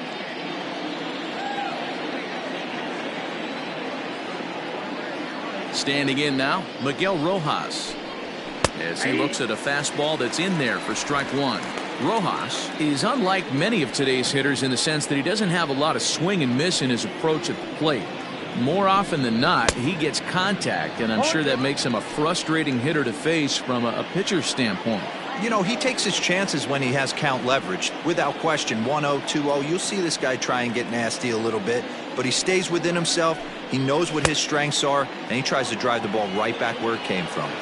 And indeed, the throw will finish him off as they get the put out at first, and there are 2 away now. Digging in, Corey Dickerson. And for him, you have to think a turnaround is coming. Clearly not going his way of late.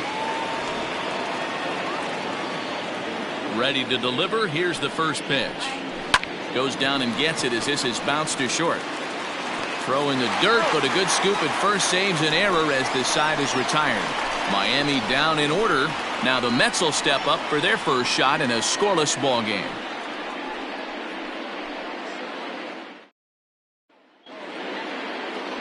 Pablo Lopez, the right-hander from Venezuela, gets the starting nod in this one. What's your take on him, Dan?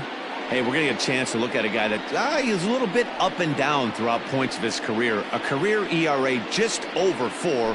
When he's good, he can be really good, and when he's bad, well, let's just say he can be pretty bad at times, but it'll be interesting to see which one we see. He's a little bit of Jekyll and Hyde. Hopefully he's going to be a little bit more Jekyll than Hyde in this one here today. Guys, this Marlins ball club, as they begin play here tonight, they're on a great run of late as they come in winners of 7 of their last 9 games. Yeah, Matty, this is a classic case of hitting is contagious. They scored a bunch of runs last game, and this team is flying high right now. There's a fight at the bat rack. Fouled off again, and now he's in a 1-2 hole.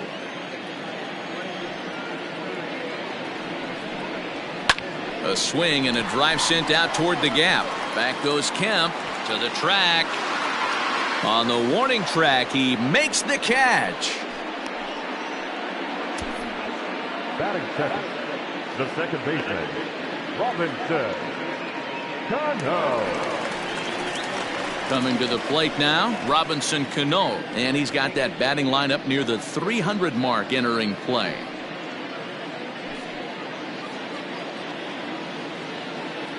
Cano waits on the first pitch. And there's a fastball well off the plate inside. Cano, as in don't you know, a part of his New York nickname days. This is his 16th season at the major league level, and obviously that alone reflects the incredible career he's put together. Time for a look at our umpires in this one. Behind the plate is Ed Drummond. Yeah, Matty, we got a good one behind the dish today in Ed Drummond. Well liked by all people, pitchers, batters, managers. All you want as a player is the ability to talk to someone. And that's what Ed does. He gives you that chance. Zero, you hit a nail right on the head. He has a real long fuse. He's not afraid to let a hitter or a pitcher, I'm not saying complain about a particular pitch, but he's not the guy that's going to get mad and throw somebody and give him the boot just because a guy doesn't like a pitch or a pitcher thinks that a pitch is a strike and they call it a ball. There's a swing and a missile sent out to center field. A ball that's carrying. Just missed a home run to the deepest part of the yard. It's off the wall. And he is into third with a 2-out triple. Well, when this thing left its bat, I thought it had the distance to get out of here, but it goes over the fielder's head and skips away in the bottom of the wall, allowing him to cruise into third. Up next, the power bat of Pete Alonso. He was an offensive force in the first half and currently sits atop the league's home run leaderboard. Yeah, Matty, he got off to such a hot start. He was able to relax and just be himself, and he has been absolutely killing the baseball. Have to find a way to get that guy home from second now. Never know how important these early runs can be. Men on third with 2 down. And now a fastball, but he's able to hold off on it, and it's 2-1 now.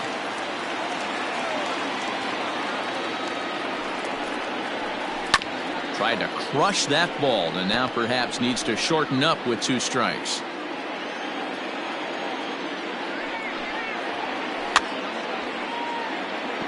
Fouled away.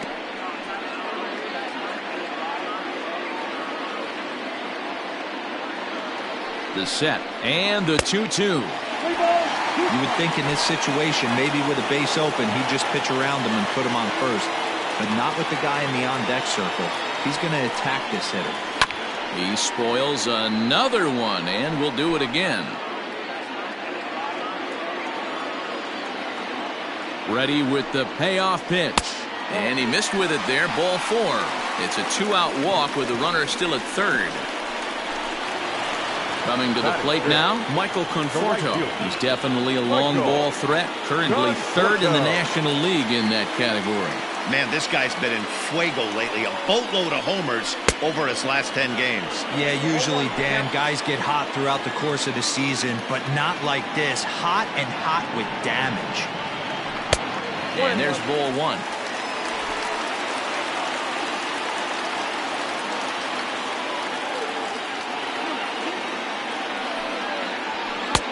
And he'll lay off a fastball up in the zone here, and that brings it to 2-1 now. A time to start making some quality pitches. He finds himself in a tough spot behind an account with guys on base. 3-1 to him now. And he misses again, ball 4, and that's back-to-back guys now that have reached base via the base on ball. Some guys take a little time to find the zone, but with the second walk of the first inning, it might be a little more than just settling in here. Not sure how long of a leash they'll give him, but they're not going to let him walk the world out there. J.D. Davis the next to bat, and you can see his home road splits there. He has not fared very well in front of the home crowd, oddly enough.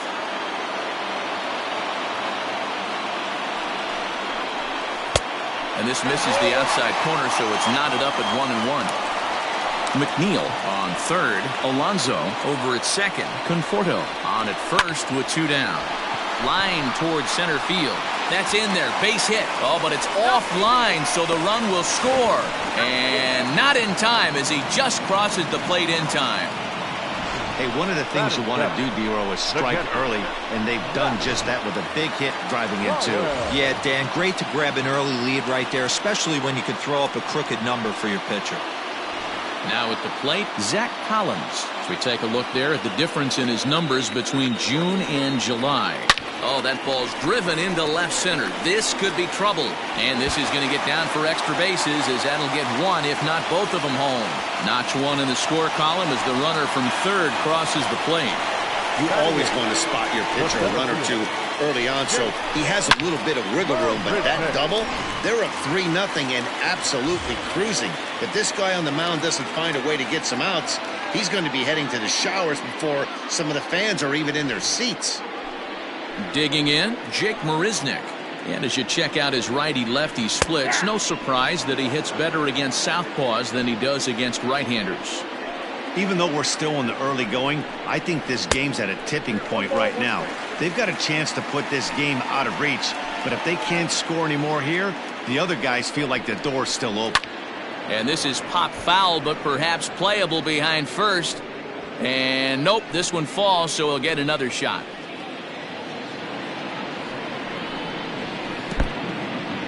Now a curveball knocked down at home plate. And a nice job to keep the runners at bay as the count moves to 2-2.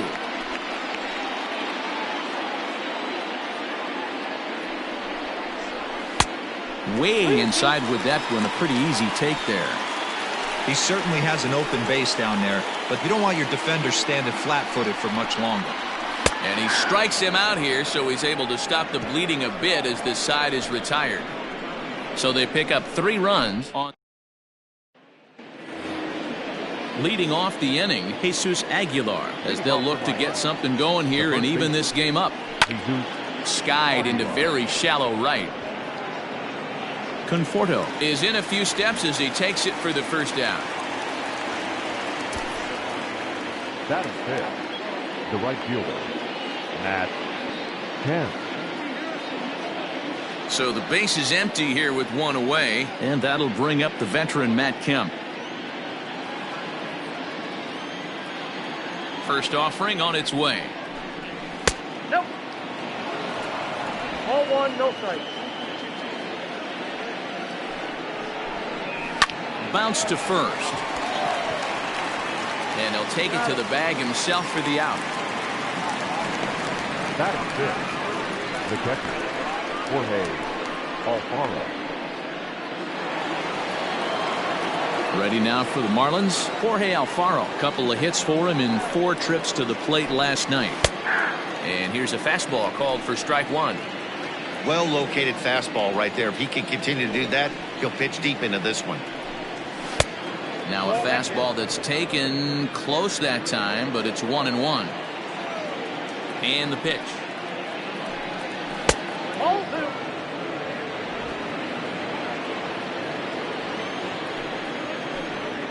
To short. Lowry's got it. Throw on to first, gets him, and the side is retired. 1-2-3. So coming to the plate, Jed Lowry. He's set to lead off the home half of the second. Fastball too high to start him out here, 1-0.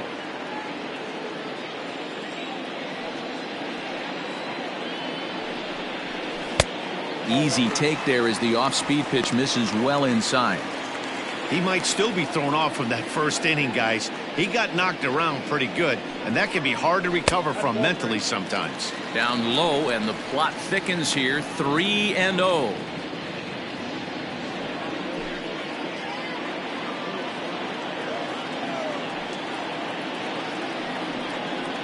A 3-ball, 1-strike count to the Mets shortstop. Well executed fastball right at the knees. Going to be a long day for this offense if he stays in that spot. And it's up to a 3-2 full count now. Probably better that he let that pitch go anyway. After seeing a lively fastball on the pitch before, it's pretty hard to sit back enough on a well-thrown changeup. And that's going to find the alley. Extra bases here for Lowry. And he'll pull into second here with nobody out. Managers these days like to think of that 9-hole hitter as the second leadoff man, and he plays the role pretty well right here. Gets the leadoff double, and now he gives the real leadoff man a chance to bring him home. So here's Brandon Nimmo. So far 0 for 1 with a flyout.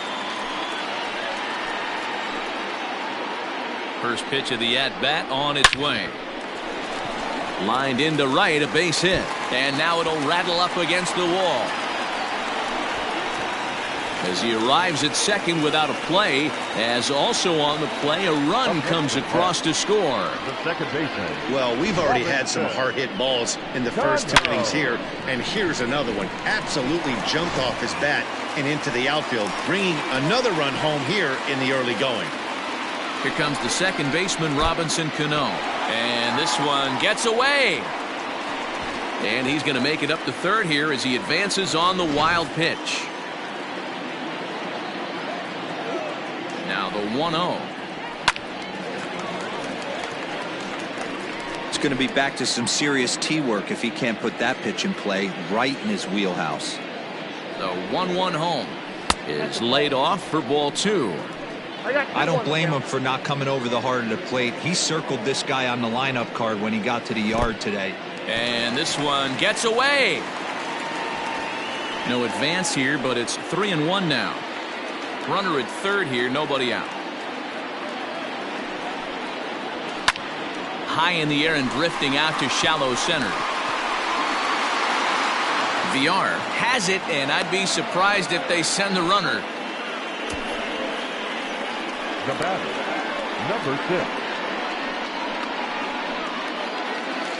6. Striding into the box, Jeff McNeil. He's ready. Here's the first offering. Bullet back up the middle. VR is there, and that should be deep enough to score the run. And not in time as the run scores. Always productive to score runs when you can, and that sacrifice fly right there drives home the second run of the inning. Ready now, Pete Alonso. He worked the walk and came around to score in his first trip in this game. Big swing, but he just gets a piece of it. Strike 1. Into the windup. Here comes the 0-1. That's a ball.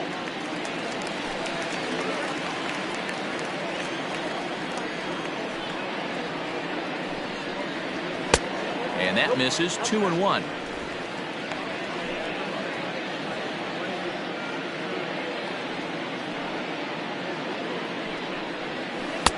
Good spot for the change there, and that'll knock things up at 2-2. Hey, boys, you talking about getting your A swing off right here? That's what it looks like. A guy with massive power letting it eat. Count full, 3 balls and 2 strikes. Strike 3 called as he can't get the bat off his shoulders. Side retired. So they get a couple of runs on 2 hits, no errors, and no one left aboard. We played 2 full. It's the Mets 5, and that'll bring in Garrett Cooper. He's the number 7 hitter, but he's leading off the third after the first 6 guys in the lineup have been retired in order. Yeah, it's been a great start to the guy on the mound. It'll be interesting to see if they can find a way to get to this guy before he really settles in. The 1-0. It's a swinging strike on the fastball. So far on the year, Cooper has a slugging percentage a little over .425, a respectable number. The 1-1.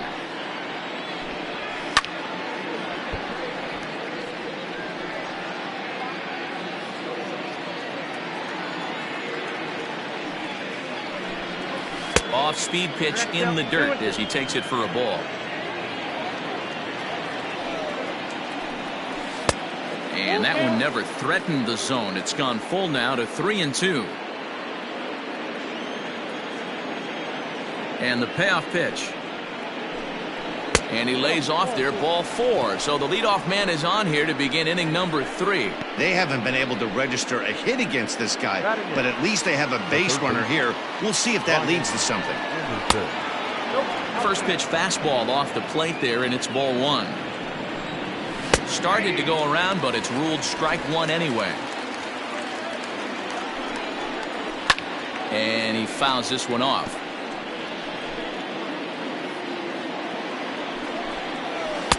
Lays off. 2-2 now. He got ahead with 2 good fastballs and then tried to drop the changeup to see if he'd be out in front.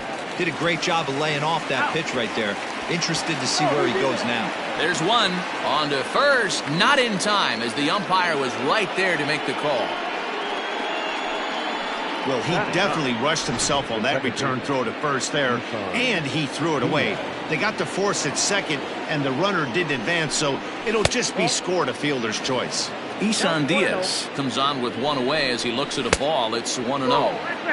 That's wide. 2-0. 3-0 now. Well, he really needs to make this guy swing the bat right here. He's not the type of hitter you want to dance around with. Bottom part of the zone, and the slider is in there for a called strike. Marlins are still on the lookout for their first hit of the ball game. full count now.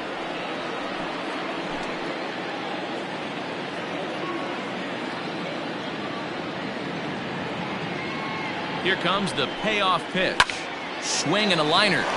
Leaps high as he makes the catch. Well done. And he will scurry back to first as he'll think twice about trying to move up. Back to the top of the order now. And the switch hitter Jonathan VR will be the next to bat. No balls and 1 strike.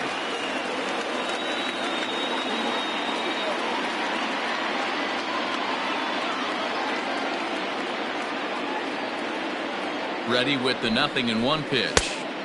A swinging strike, and now it's 0-2. VR has done the job, and the fans have rewarded him as he got to represent his league. A swing and a shot hit down the corner. And that ball will stay fair, and it's gone. A home run.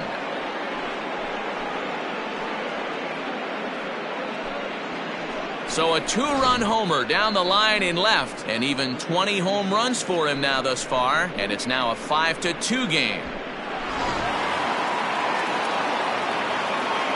Stepping in now, Miguel Rojas, as he lays off a fastball too low for ball 1. He was a strikeout victim in his first try. That evens it up 1-1. Bases are empty here with 2 men out. In there, 1-2 now. Not likely to see a 4th fastball in this situation. I'm going to eliminate the fastball if I'm at the plate right here. 1-2 is an off-speed pitch. No dice. It's 2-2. Here it comes. And this will miss down low in the dirt, so he's worked it full now at 3-2. For the guy on the mound, this is one of those innings where nothing comes easy. He's throwing a swing and a miss. That retires the side, and that will do it. But 2 in the inning. Welcome back to Flushing, Queens. Before we get back to baseball, let's check in with Heidi. Matt, during the break, I caught up with the Mets manager to discuss his thoughts on his club's offense so far. And flat out, he was very pleased with the quality of their at-bats. He said they're flat out doing an outstanding job at picking on pitches that they can do something with. And by that, he means pitches inside the strike zone. The numbers definitely back that up as well. Less than 10% of their swings have been at pitches outside the zone. For comparison, the Major League average is somewhere around 30%. Something they want to keep up as this game progresses, guys. Good stuff, Heidi. Thanks. And another foul ball.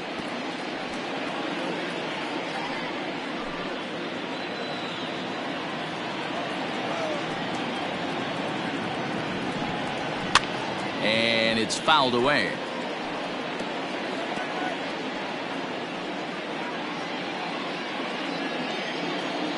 Ready with another 0-2. Hit sharply but foul down the right side.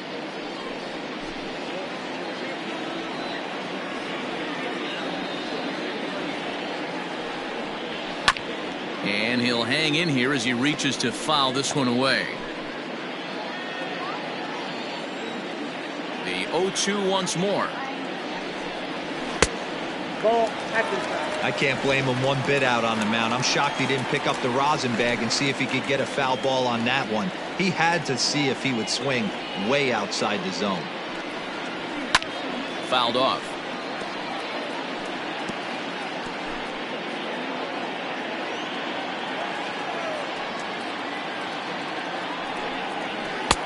And they come inside with the fastball, but it misses here, and it's back to 2-2. Great job to lay off that pitch after fouling off so many previous to it. I got to believe that pitchers certainly get frustrated in these types of at-bats. 3-2, full count. Now the payoff pitch home. Lifted the other way out to left center. Dickerson's there, and that's the first out of the inning. So one gone now as we give you a look at where these two teams find themselves entering play in the National League's Eastern Division race. So one man gone for the Mets in the third, and into bat next will be J.D. Davis. And here's a first pitch curveball that bounces on him there. It's ball 1. We're only in the third inning, and his pitch count is above 60. That's not being too efficient with your pitches. Good swing, just got to try and straighten that one out.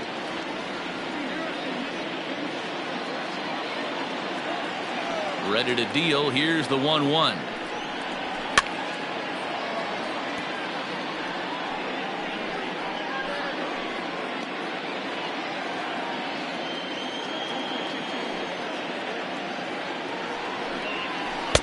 Tried to shoot the corner and he missed it. 2-2.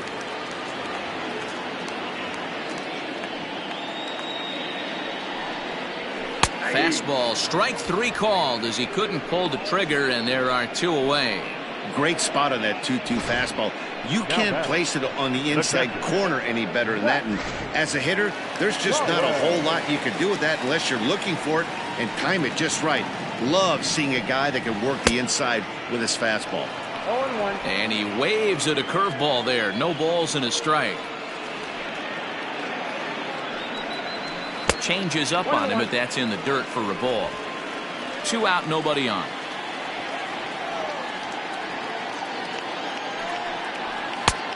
Right on the inside, Black taken for a called strike.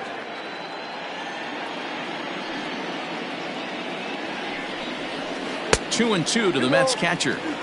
Pretty good breaking ball to lay off of right there. If I'm pitching, I might think this guy might be sitting on something off speed. Here now the 2-2. And he tried to hold up that time. We'll get an appeal down to third, and no swing. It's ball 3. Now the 3-2 pitch. As anticipated, here's a ground ball now to the right side. Throw over to Aguilar at first will take care of him to end the inning. Mets go down 1-2-3, and it remains 5-2.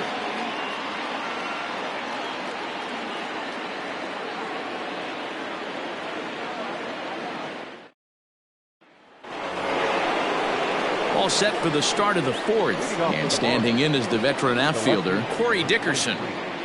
Corey Dickerson.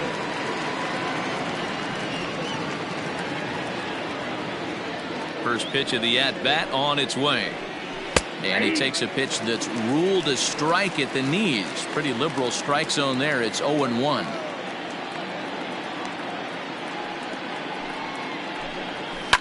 Line toward the alley in left center. That's his first base hit. Make him 1 for 2 now. Sometimes you just got to trust your hands. That pitch probably wasn't even in the zone, and he was able to fight it off for a base hit. At the plate now, Jesus Aguilar. To second, there's Cano. On to first, a double play. Now batting, the right fielder, Matt Kemp. So base is empty now after the double play. And coming forward, the veteran outfielder, Matt Kemp. First pitch on its way. Takes this the other way to right. And Kemp has come through. Looks like this will be good for extra bases. And he'll make it to second base now with 2 gone. Wow, this is a perfect example of a wily veteran doing what needs to be done to deliver for his team. Yeah, and just watch this swing. Instead of trying to do too much with it and pull it, he stays inside the ball and is able to smack it to the opposite field for a double. He's 0 for 1 after grounding out in his only trip to the plate so far. 1-1 to count. And a fastball that misses up in the zone here. It's 2-1. Alfaro in front, 3 balls and a strike. I got 3-1. 3 balls, 1 strike. 4th inning here, already a 5-2 score. Hit out towards second. And this gets right through him, and that may be a run. He'll come home with it. And not in time as he just crosses the plate in time. He took that back right where it came from. Nice ribby knock right up the chute there. You know, a little bit frustrating as a pitcher. You know, you always hear that, hey, you want to make yourself one of the defenders, but that ball was hit just out of his reach, right up the middle, base hit, and another run batted in. He drew a base on balls his first time up. Well above the letters with the fastball that time. 3 runs, 4 hits, and no errors in the game for the Marlins.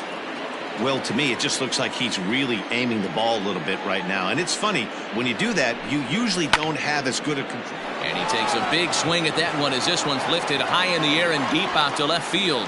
And we'll have to leave it there as the play is made here. So 1 run here on 3 hits, no errors, and 1 man left on base. the center fielder. Here's Jake Marisnick. 0 for 1 for him here in this one. Marisnick. A bouncer up the middle. Fielded cleanly. And the off-balance throw gets him. Nice play for the out. Well, it certainly was a bang-bang play, so no surprise here that they're giving it another look, and they may decide to challenge the call on the field.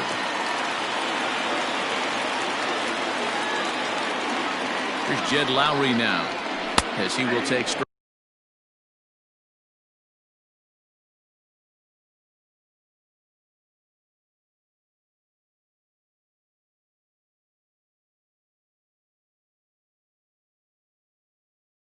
Strike one on the fastball here. No balls and a strike.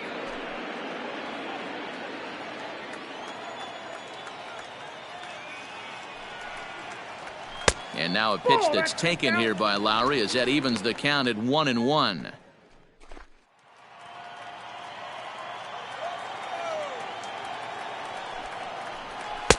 Fastball well outside. Hey, after the double at his first at bat, looks like he's trying to pitch around this guy a little bit.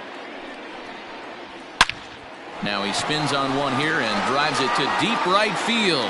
Back goes Kemp at the track, the wall. See you later. Over the wall, a home run. A two-run blast to straightaway right field. Home run number 16 for him on the year, as it is now 7-3. You want to certainly drive home runs out of the ballpark, then you better get on the gas. And that's what he did right there. That fastball was not sneaking by him. Now the Miami manager's up out of the dugout and on his way out to the mound. And it looks as though that's going to be all for his starter here tonight. So he'll make a beeline for the showers, I'm sure, as he's going to want to put this awful night behind him as quickly as possible. A hit and 2 tries for him so far.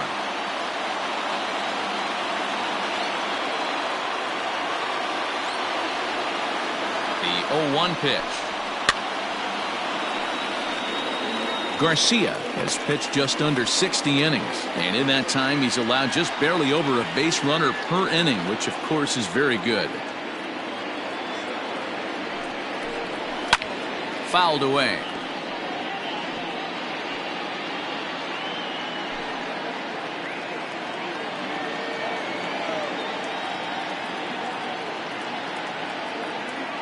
Another 0-2 home.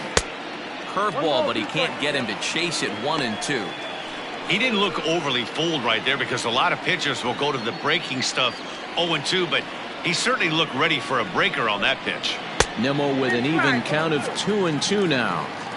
Don't be surprised if he gets another back foot slider right here. Don't think for a second, just because he took the first one, that this pitcher won't come back exactly the same way. Now a fastball. Oh, look below the knees, but he rings him up anyway, and there's one gone. Here's a look at the final line for the Marlins starting pitcher. And clearly he was off his game this evening. Well, this one's really easy to dissect. Too many pitches left over the heart of the plate. 3 bombs allowed in this one. He's going to have to do a better job of throwing quality pitches down the road. The second baseman, Robinson Cano, stands in as he swings and misses for strike one. 0-1 count. Here's the pitch. 1-1.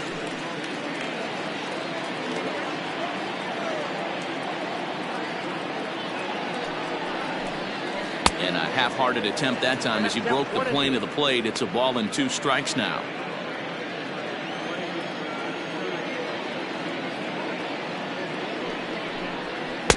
To 2 balls and 2 strikes now.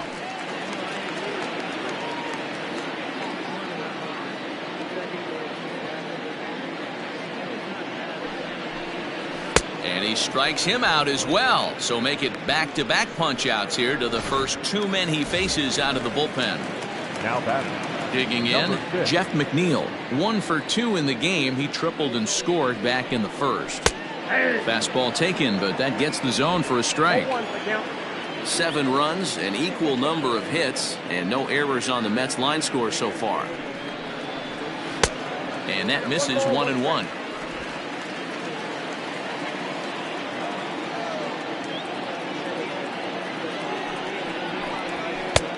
No offer on that one. 2 balls and a strike.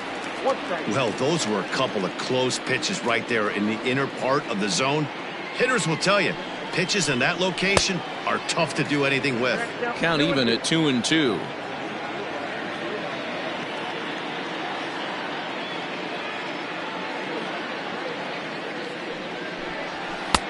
Trying to nibble here, and he misses to run it full now. 3-2.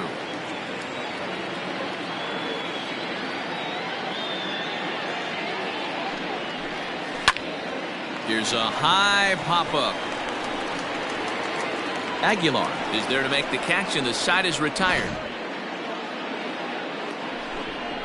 But the Mets do strike for 2, both coming on this 2-run home run. We're through 4. Stepping into the box, Brian Anderson. 0 for 1 with a run scored thus far. This one doesn't look good so far. Down by a boatload as we enter the middle innings. It's about time they get something going, and the last thing you want to do is fall behind.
Where you have to score a bunch in the 8th and 9th inning.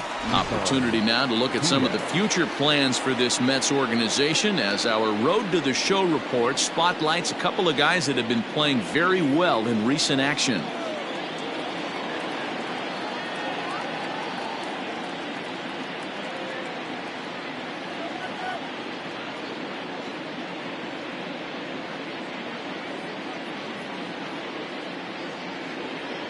First pitch of the at-bat on its way. And this is taken outside for ball 1.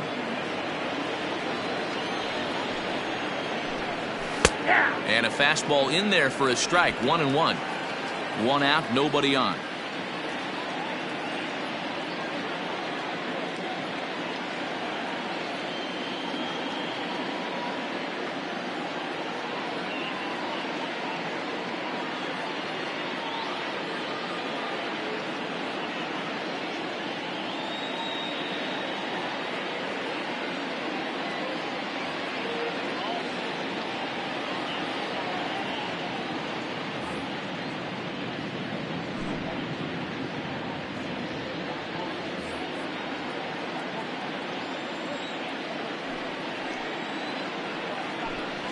And a half swing here, but he pretty clearly went around, and it's 1-2 now.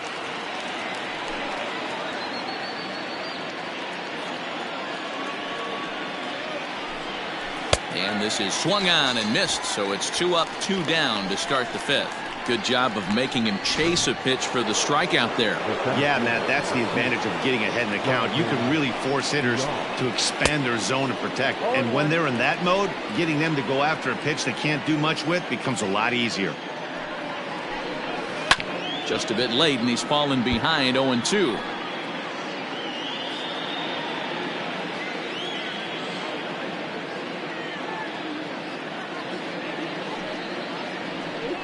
Got him looking, and that ends the inning. Miami down in order. Deficit holds at 4. It's 7-3. So here's Pete Alonso. He's 0 for 1 thus far. Breaking ball that drops in for a strike.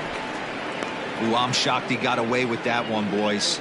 Curveball right down the middle of the plate, and for him to take that pitch looking, he had to be sitting on something else, but he should have pulled the trigger. Here's a late swing and a miss, strike two. Marlins have some action in the bullpen now as a right-hander is up and throwing. Here's the 0-2. High in the air down the right field line. But this is just going to wind up being a foul ball.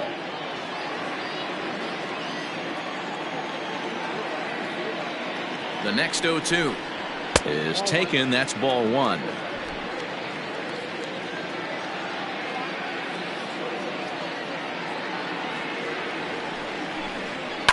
And he fouls this one off.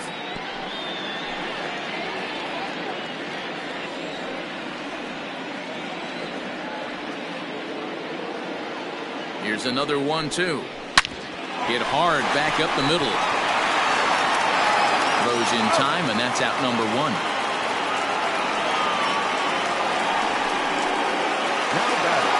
Ready for another shot now, Michael Conforto.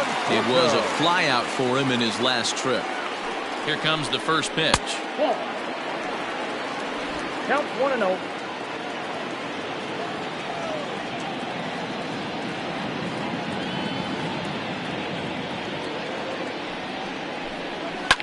And it's fouled away.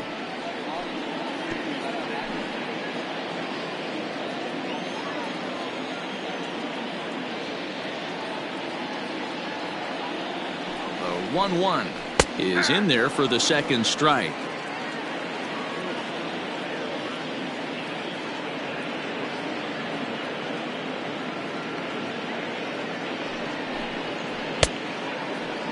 Started to chase there. They'll appeal it down to third, and no swing. It's ball two.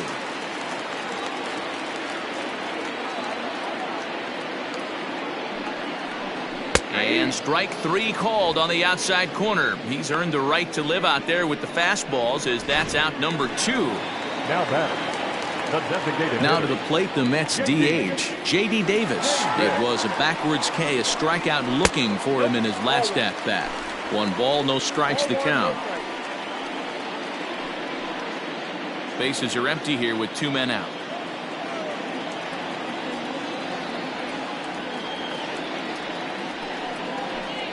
Two balls and no strikes to the Mets DH. 2 balls, no strikes.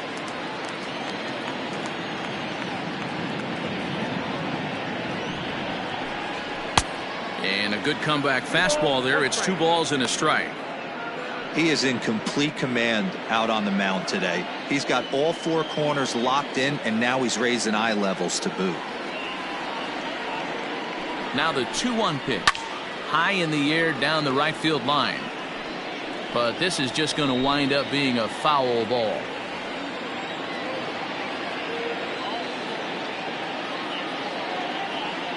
Even at 2 balls and 2 strikes, here's the pitch. Hit in the air out to center field. VR is right there, and that will retire the side. Down in order go the Mets. They hang on to a 7-3 lead. All set for the start of the inning, and stepping in is the veteran shortstop, Miguel Rojas. There's a strike at the knees, 0-1.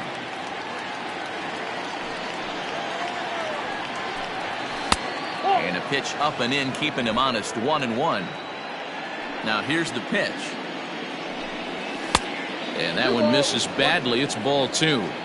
Couple strikeouts early in the game, but he's done a much better job in this at bat, trying to get ahead and put himself in a good hitter's count. Here now the 2-2. That pitch was way down on 2-2, but give the hitter some credit there. Sometimes with 2 strikes, you're more apt to expand the strike zone, but he didn't and held off on that one that wasn't even close.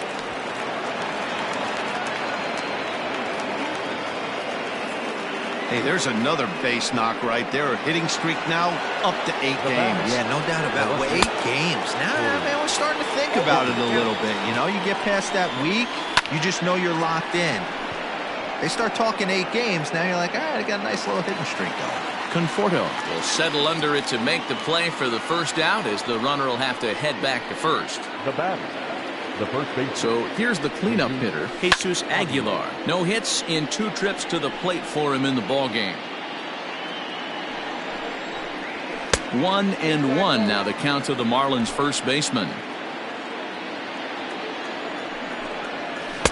Down low, 2 balls and a strike. Count is 2-1. Runners on first with 1 down. All even now, 2-2.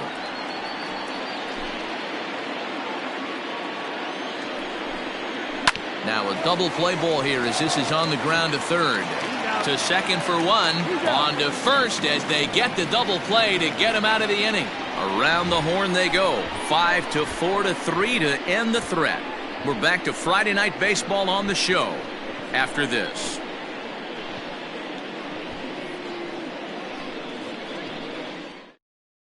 Brandon Kinsler enters to do the pitching in the bottom of the 6th.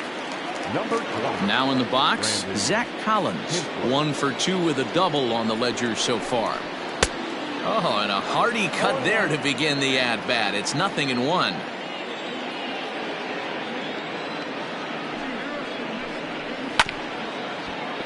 And it's quickly 0-2.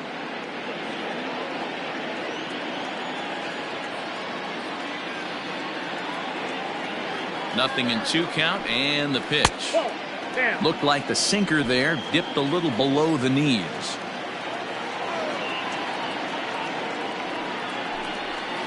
Now a good pitch around the knees, but it doesn't quite catch the bottom of the zone. Regardless of the result right here, to be down 0-2 and work it back to an even count, gotta feel like it's a win for the offense.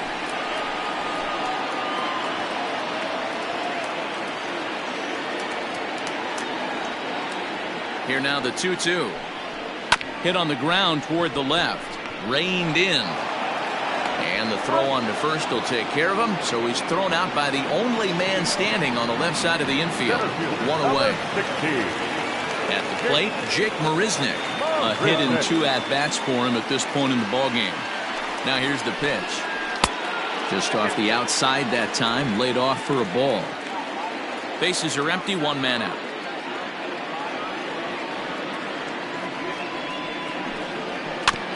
Can't get around quick enough, and that'll move the count to 1-1.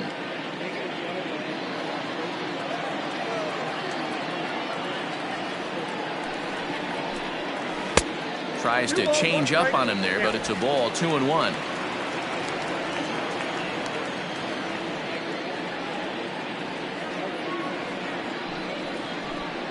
Counts even at 2-2 to Marisnick. In my opinion, one of the toughest pitches in the game to square up. Just a heavy sinker with good downward action. And here's a good sinker now, but it misses. 3-2.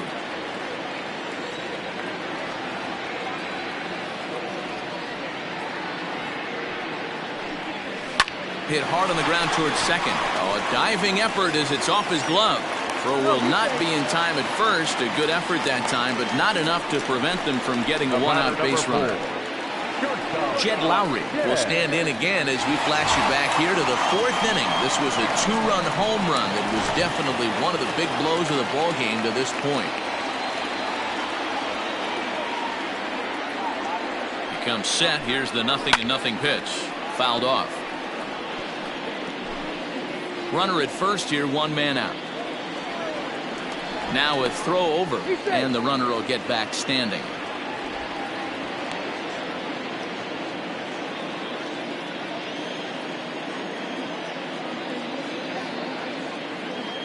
Here comes the 0-1. Ball 1, well below the zone.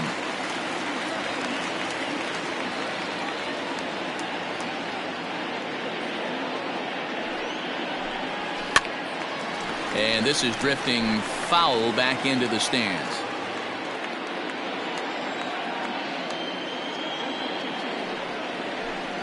And a sinker dips too low there. Into the dirt, in fact.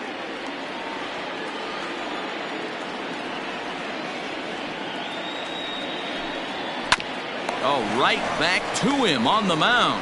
To second for 1. Relayed to Aguilar. The double play, and that retires the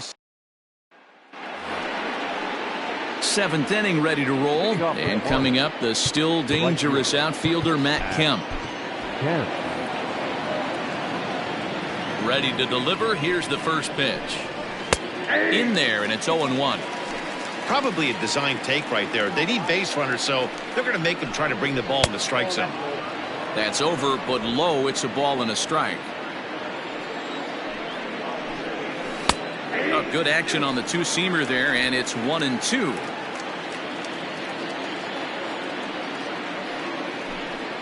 And there's one that misses to Kemp as he works it back to 2-2. High and deep down the left field line. And no one can get there. It's a foul ball. Here's another 2-2. Now a check swing, but he does manage to hold up in time. Ball 3. What we're seeing here is a really smart at bat. They got to be thinking the man on the mound is getting a little short on gas, so when you go up there and make him throw a bunch of pitches, you're more likely to get a good pitch to hit or at least force him out of the game. And the Marlins have something cooking. It's a leadoff double. But baseball's a game of streaks and runs, and he is on one right now. No question, he's swinging the bat very well of late. And when that's the case, you can't wait to get in the batter's box. Definitely the case in this game. That's his second base knock. This one for extra bases. That's now 2 hits so far. And it appears now the dugout has decided to put him on for free. So now the double play perhaps in order here with nobody out. Now batting, the designated hitter. First pitch of the at-bat on its way. There's a good fastball on the outside corner as he'll take a look at strike 1. Hit back up the middle. Gloved by Lowry. And he'll reach first as they can't make the play on him. Now batting. Bases full now following the error. And that'll give way to the third baseman, Brian Anderson. Comes set and the 0-1. Smoke toward the hole to Lowry at the bag. And he's out on the tag. But 1 run is in to score on the play.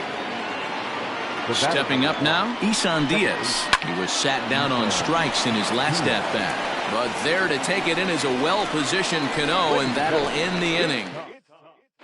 Stephen Tarpley gets the call from the pen to take over on the mound and start the home 7th. First pitch on its way.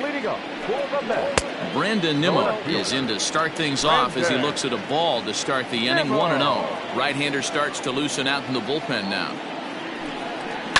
Sent in the air out to straightaway center. There to take it is Villar, and that's the first out.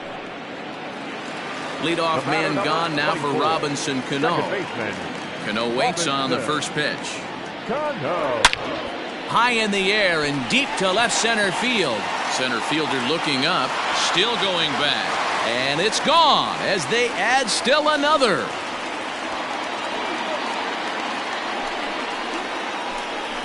Robinson Cano, a solo home run. Number 13 for him on the year, and they double him up. It's 8-4. Oh, a little quick jump right there. He does it in a variety of different ways. That time, first pitch out of the gate, he was coming unglued. Jeff McNeil will be the next to take a turn. As the first pitch to him runs a bit inside for ball 1. He's 1 for 2 in this one.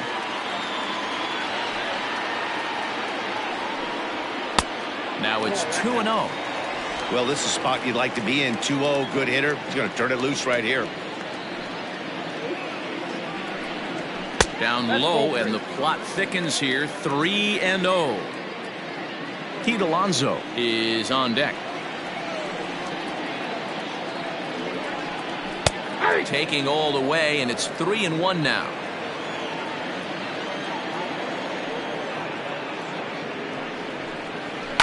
Lifted the other way out to left center. And he'll lay out to make a spectacular catch. Wow. Now back, first baseman, Pete Alonso.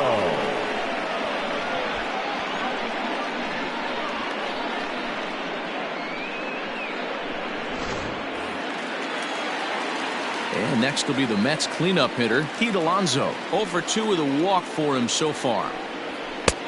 Fastball too high to start him out here. 1-0. That was a tempting pitch to swing at right there. A big power guy like this really wants something that he can elevate and drive out of the ballpark. A ball and a strike to the Mets first baseman.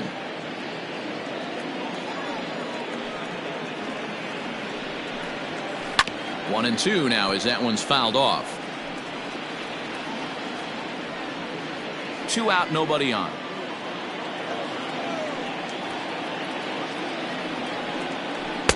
Just a bit low. Tough call, but it's 2-2. He might have to look for a different way to put this guy away on 2-2. He's already seen the curveball a couple of times, so he might be looking for it. A swing and a miss as he chased with 2 strikes, and that will retire the side. But the Mets are able to.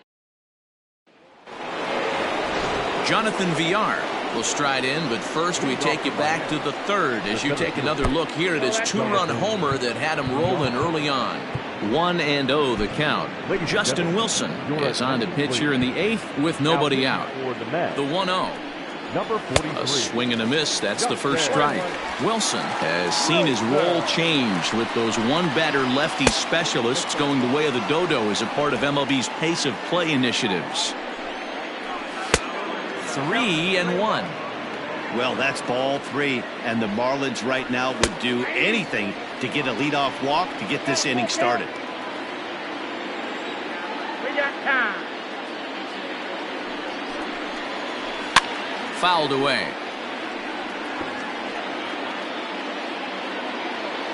Here's the 3-2. He struck him out, the 3rd time he's fanned in the game. Well, this pitching staff has done a pretty good job right there. That's the 4th time he struck out, and we're only in the 2nd game of this series. Fastball in there for a called strike. Fastball called for strike 2. Your idea of working the count goes out the window. You're frustrated right now, down 0-2. Got to find a way to grind. Count is 1-2 now. Just staying alive, putting together a really good at-bat here. 1 out, nobody on. Now a ball hit high in the air, deep down the line in left, hooking just a little, and that one is gone! Ball's jumping in this one. That's the 4th to leave the yard so far. Yeah, man, it's always tough to score runs here with this big ballpark in Citi Field. Heck, D-Roll, they've moved the fences in a couple of different times here to make it easier for the Mets hitters. You know, this has been such an impressive hitting performance today by this offense, considering the fact that we're in Citi Field, although aesthetically pleasing, not for an offensive ball player. Now batting, the first baseman. At the plate, Jesus Aguilar. Lifetime numbers against Justin Wilson. Just a couple of matchups, no hits in 2 at-bats. Bases are empty here with 2 men out. Well above the letters with the fastball that time. Now a good pitch around the knees, but it doesn't quite catch the bottom of the zone. Looks like this guy's afraid to throw the ball in the strike zone. Gave up that home run earlier in the inning. Needs to get back to being aggressive. Might have gone after ball 4 there as this one's fouled away off to the right. Now the payoff pitch home. Pulled high in the air out to left field. Nimmo is going to have room out there as he puts this away to retire the side. 1 for the Marlins. Drew Steckenrider is on to pitch out of the bullpen in the bottom half of the 8th. Number 71. Bottom of inning number 8 set to go. And up next, the left-handed hitting Michael Conforto. First pitch hack in here, and that's the first strike.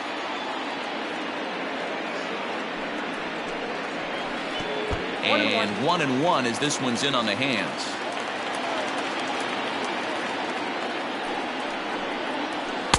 And he misses 2-1.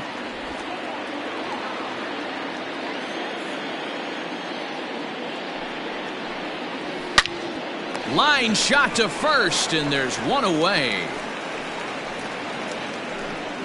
Up next to the net, the designated hitter, J.D. Davis.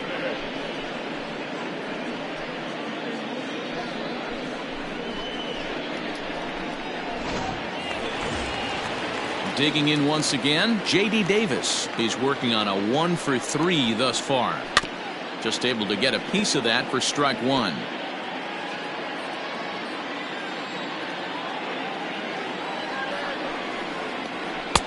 Fastball, and he's quickly in the hole. 0-2. Action in the bullpen now as a right-hander begins to throw out there.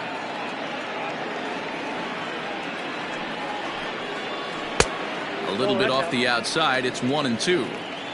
It's a great job to lay off on that nasty slider right there. It's the toughest pitch. It was my toughest pitch to lay off of. I was always sitting fastball middle away, and when that slider came out, boy, did it look like a heater for a long time. Now batting, catcher. Stepping in, Zach Collins. He was retired via the ground ball last time up. From the stretch, here's the pitch. Everything this guy throws is hard. That changeup he throws is in the high 80s to go along with that good heater. 2 out, nobody on. There's a fastball pretty close that time, but ruled a ball. 1-1. Good idea with the change, but it's 2-1.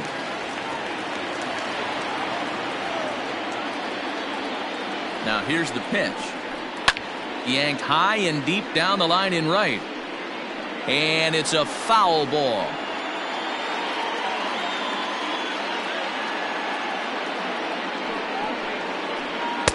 Changeup taken for ball 3, well below the zone. Bases are empty here with 2 men out. And that one's taken outside for a ball. He walked him. So no 1-2-3 inning here. They've got themselves a 2-out base runner.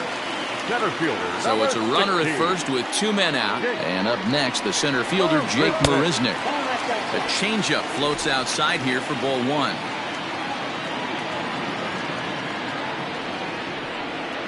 Breaking ball. That's in the dirt as he takes a ball. He's gone back-to-back with off-speed stuff to start this AB, and neither has found the zone. He's trying to pitch him backwards, but that only works if you can get them for strikes. Now he'll probably have to challenge him. 3-0 to him now. From the stretch. And he misses again. Ball 4. And that's back-to-back guys now that have reached base via the base on balls. The batter, number 4. Big spot here. First and second, 2 men gone. And up next, the switcher and Stanford product, Jed Lowry. Starts him with a breaking ball this time. Misses down and in for a ball. 1-0. Count now a ball and a strike.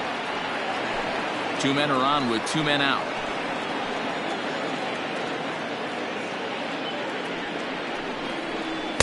And he takes one off the inside corner for ball 2. Wow, another curve here that he can't seem to find the zone with. He's really had his share of troubles with location so far this inning. Changeup called a strike, and he comes back even at 2-2. A swing and a miss on a ball way outside the strike zone, and the inning is over. Trying to pick things up where we left off, Matt Kemp. He'll try to follow up the double in his last at-bat with another big hit right here. Well, he got a good pitch to hit last time up. Looked for it up in the zone and didn't miss it. Those are the pitches you only get maybe once an AB, maybe once a game, maybe once a week. So he certainly capitalized on it last time. And we kick off the 9th inning with a swinging strike here, 0-1. And he lays off for ball 1. High and deep down the left field line. And this will wind up a foul ball. The 1-2. Hot shot toward third. And that is into left field. So the leadoff man's aboard to kick off the 9th. Hey, excellent job right there, leading off the inning with a base hit. We got to keep this line moving. We cannot stop. Nobody can make an out. We have to find a way to put 2 men, maybe 3 men, put some pressure on this defense. On the ground for Cano, this could be 2. Back to first, a 9th inning double play, and they're an out away from closing this one out. The batter, the designated hitter. For the plate now is the designated hitter, Garrett Cooper. And he needs to make something happen. They're down to their final out here in the 9th. Ball 1 as he lays off below the zone. 2 out, nobody on. And here's a fastball, not close as he runs it to 2-1 now. Good pitch as this is swung on and missed, and now they're down to perhaps their final strike of the evening. I think it's about time to choke up on that bat and get that foot down. He's awfully tardy right now. Miami down to their last strike. Miami, good night. Good job there to slam the door for the win, and they finished the month with a bang, just the way you want to. 8-5 tonight.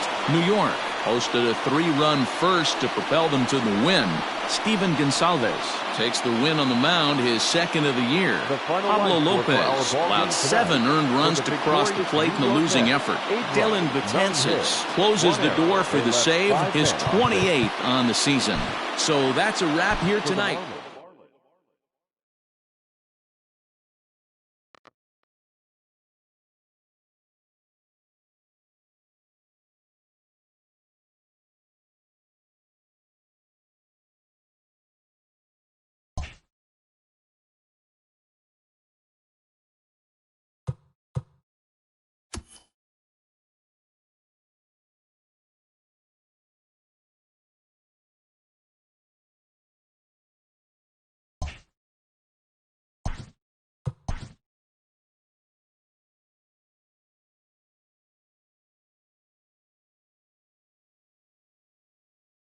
The trade deadline has come and gone. Here's a recap of what happened on and off the field yesterday. Looking first at the NL East, Steven Gonsalves got his second W of the season as the Mets were winners over the Marlins, 8-5.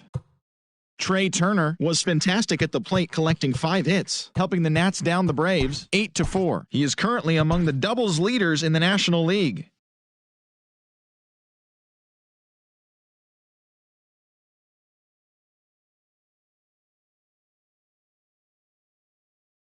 Javier Baez was a major force at the plate with 6 RBIs, helping lead the Cubs over the Brewers 12-7. He is among the National League leaders in home runs. Eugenio Suarez sent 2 into the seats while driving in 6, as the Reds pushed past the Rays 12-2. The Cardinals got 11 hits overall as they defeated the Pirates at PNC Park 5-3.